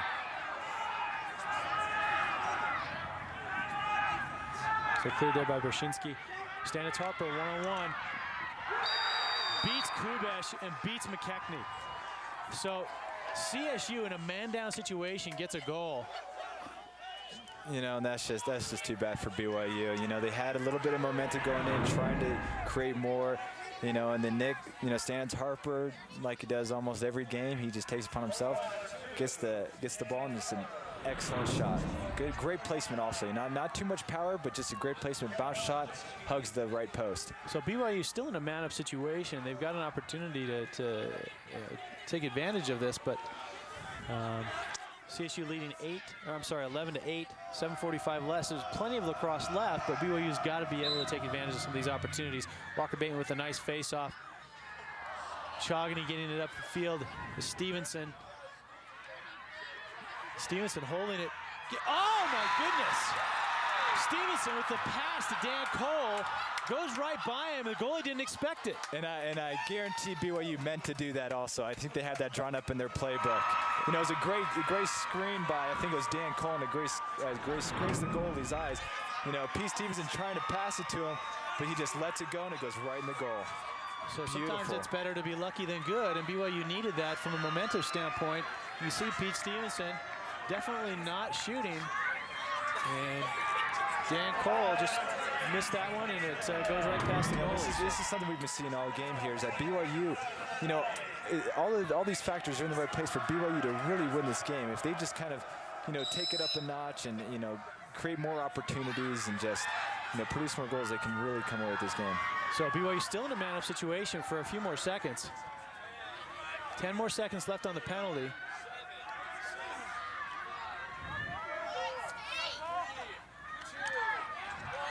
Defended there nicely. Dan Cole for BYU. Finds Walker Bateman over on the side, and Bateman with a nice shot. Unable to convert. Mark Davis is now behind. So we're even up. All even. 6-on-6 situation. Zach Austin missing that pass. And Pete Stevenson with a nice hustle. Great hustle by Pete Stevenson to come out and get that ground ball. Maintain possession for the Cougars. So Cole over to Walker Bateman. Cutter, Pete Stevenson. Jokic up to the task. Randall Cone with the tennis shot. Great play by BYU. They just keep at it. They just keep fighting. They're staying in this game. Let's take another look at that great shot. First it starts with Pete Stevenson, makes a great turn, a great shot, but Randall Cone, great heads-up play. Just sees the ball in the air, jumps in the air in order to just kind of, like you said, tennis, just smack it right into the goal. Randall Cone, great job. Randall Cone with the overhead shot. Jokic with a nice save, just pops it up. And Cone bats it in. That's 2 circus goals that we've seen back-to-back, and BYU is really lucking out here. But look, the bench is excited, the fans are excited. This is exactly what BYU needs in order to change momentum. So now on the face-off, Bateman trying to come up with it. Coming up with this number 18, Lee Cates for CSU over to far corner number 13. Defended nicely there by Taylor Red. And CSU flipped it out of bounds. That's going to go to BYU. Loose ball situation, both teams hustling. You're going to see an incredible amount of hustle here the next 6 minutes. Oh yeah, any fatigue that they might have felt during the second, third quarter is gone, definitely. They're purely running on adrenaline right now, and the excitement of the rivalry, the excitement of the game. Both benches are into this, the fans are. This is exciting. Great fourth quarter. CSU going with 4 unanswered goals. BYU coming back with 2 really fluky goals, but they'll take them. And Josh Austin now just clearing it by himself. Josh Austin, Brewster High School Hall of Famer. Just recently returned from the mission. And there's Davis. Mark Davis now looking to spin inside. Doesn't get it. Looks like Mark Davis is injured. Slow getting up. And they're going to call in the crease. Crease violation on BYU. It's going to go to CSU on the side. Great hustle by Mark Davis. 9 out of 10 times when he makes that move and that type of shot, it'll go in. But, Jokic is right there to make a great save. Mark Davis is going to come out, take a little rest. And CSU getting an easy clear. Bird, big physical midfielder, bringing it up the field. Stannis Harper controlling it behind, gets it over to Cunningham. Cunningham very useful today.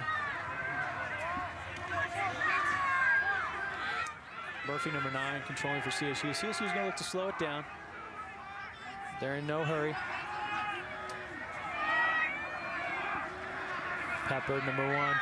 Look to take it against Scott Lawler, the freshman. Good defense there by Lawler with a nice check. Great pickup by Mark Choggany. Coming out of it. Coming out of there with it. Still able to stay with it. Every BYU can get the ground ball here. And just hustle all over the place. All over the place. And referee's going to call a loose ball push on BYU. It's going to go back to CSU. Had a play on situation. So this is going to be an intense 4 minutes and 57 seconds. Farquhar now handling it for CSU. Going against Scott Lawler, the freshman. And Stevens back to Stannis Harper.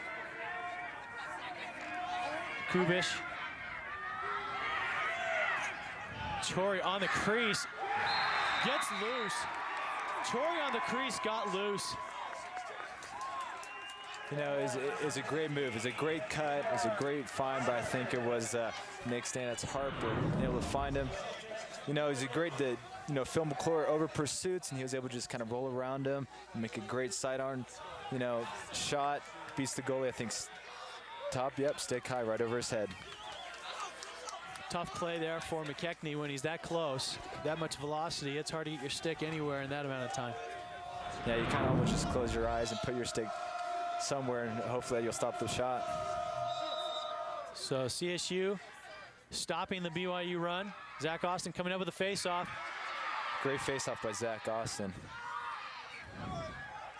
Taking it down to the right, trying to go through 2 men with the left. Unable to beat his man. Good hustle, though. I mean, he was going against 2, 3. And the referee calls a ward on Austin. A ward. Warding with the free hand. I don't know if it was so much a ward as if it was the CSU defender just, lifting up his arms and just kind of playing around with him. Zach Austin may have been a little bit injured on that, but I don't think it'll keep him out of the game. Take a look at shots here. It's almost about even, and then both teams are really going to have to come out far in these next 4 minutes. These are really going to be an exciting 4 minutes here. Probably, my guess would be the best last 4 minutes of the game for the best game throughout the whole season for both teams. So Cunningham now slowing it down for CSU. They're going to slow it down. They've got a 2-goal lead. No reason to push it. However, it's not in their nature to slow it down. So who knows what will happen. Stevens there going against Harris.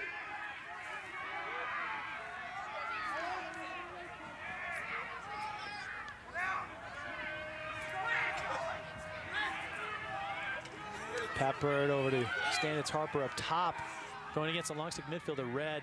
Sees the mismatch, tries to take it. Cougars comes up with the deflection off of his head. Ball's way up in the air. Tyler Bew, number 19, coming up with it, gets it over to Stevens.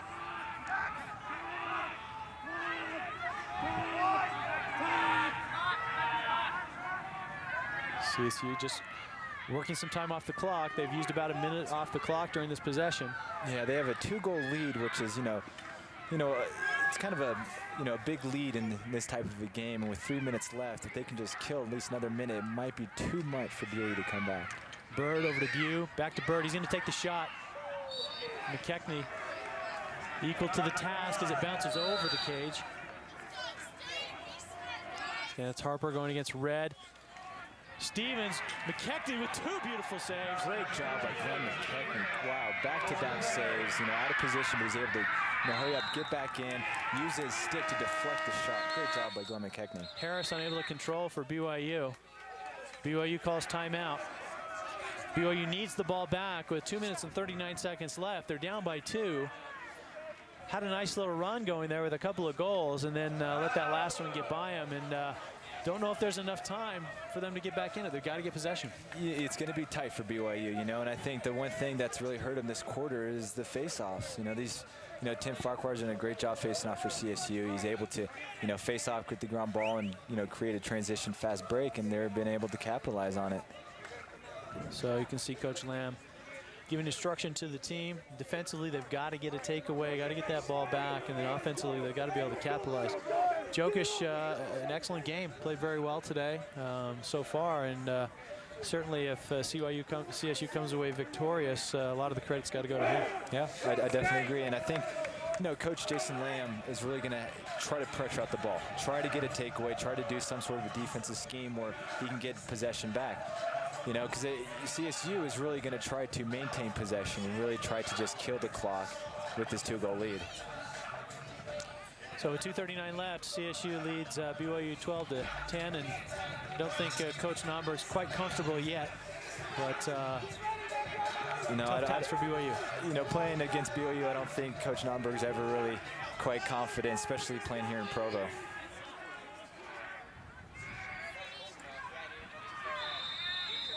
So Bird now going against Chogany. BYU is going to really pressure the ball, going to take some chances, and they get a chance right there with the takeaway. Harris comes up with it, goes up to Cameron Archibald. The attack isn't quite in position, goes back to Mark Davis. He's going to take the shot with the fake. Comes across.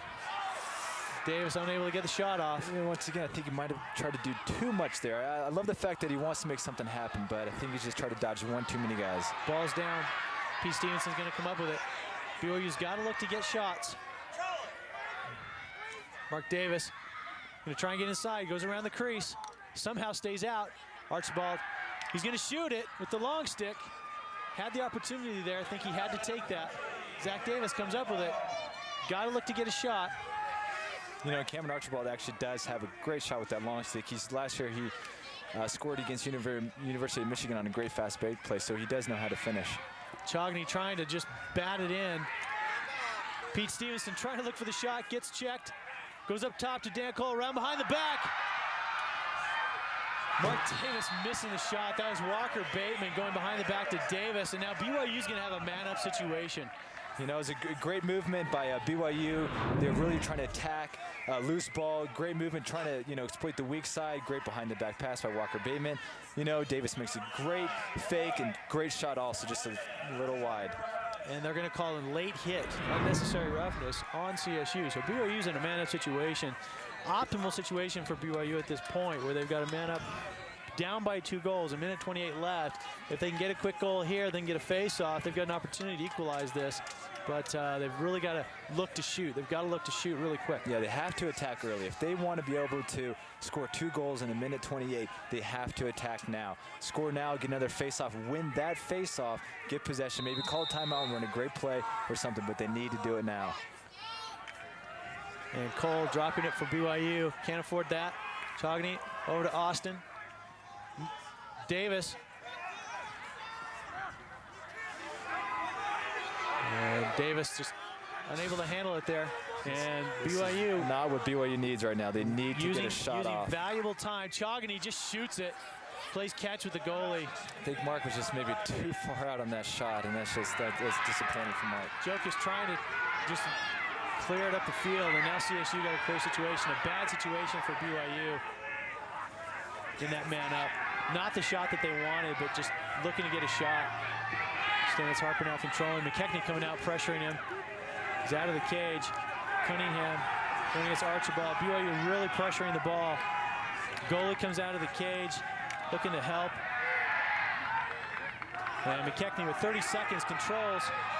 Tries to get up the field, a poor pass. And just sloppy here the last 2.5 minutes. BYU had an opportunity, and they're just not going to make it. It's only 15 seconds left here in the game.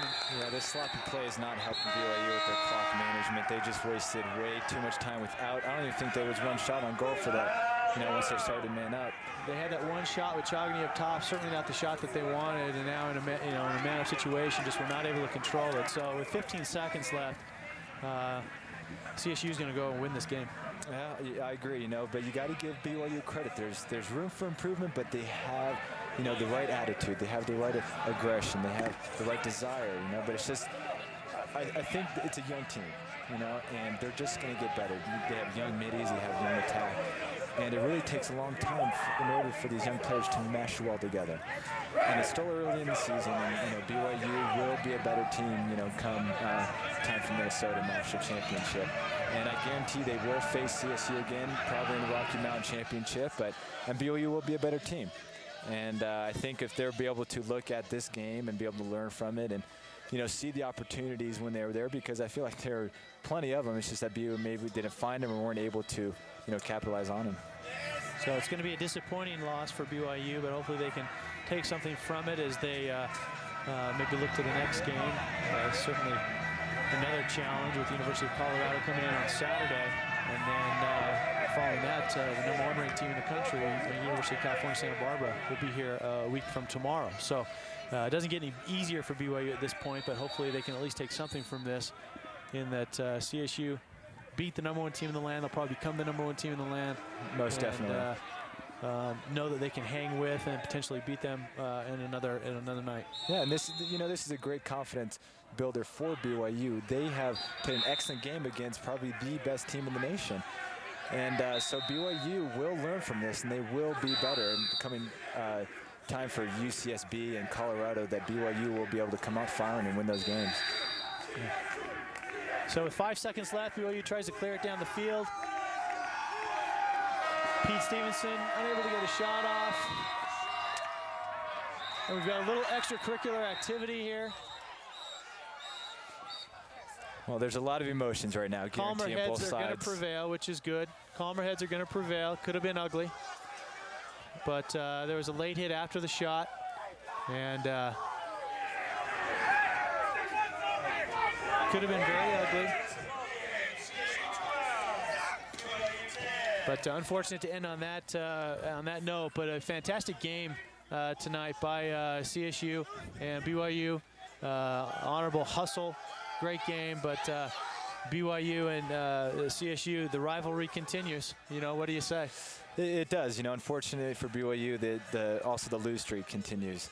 But BYU is a better team. They have been in the past few years, and so BYU will get better. I guarantee it.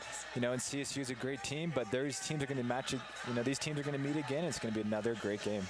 We're going to step aside for just a minute. We're going to be back with a final wrap-up in just a minute. CSU beats BYU 12-10.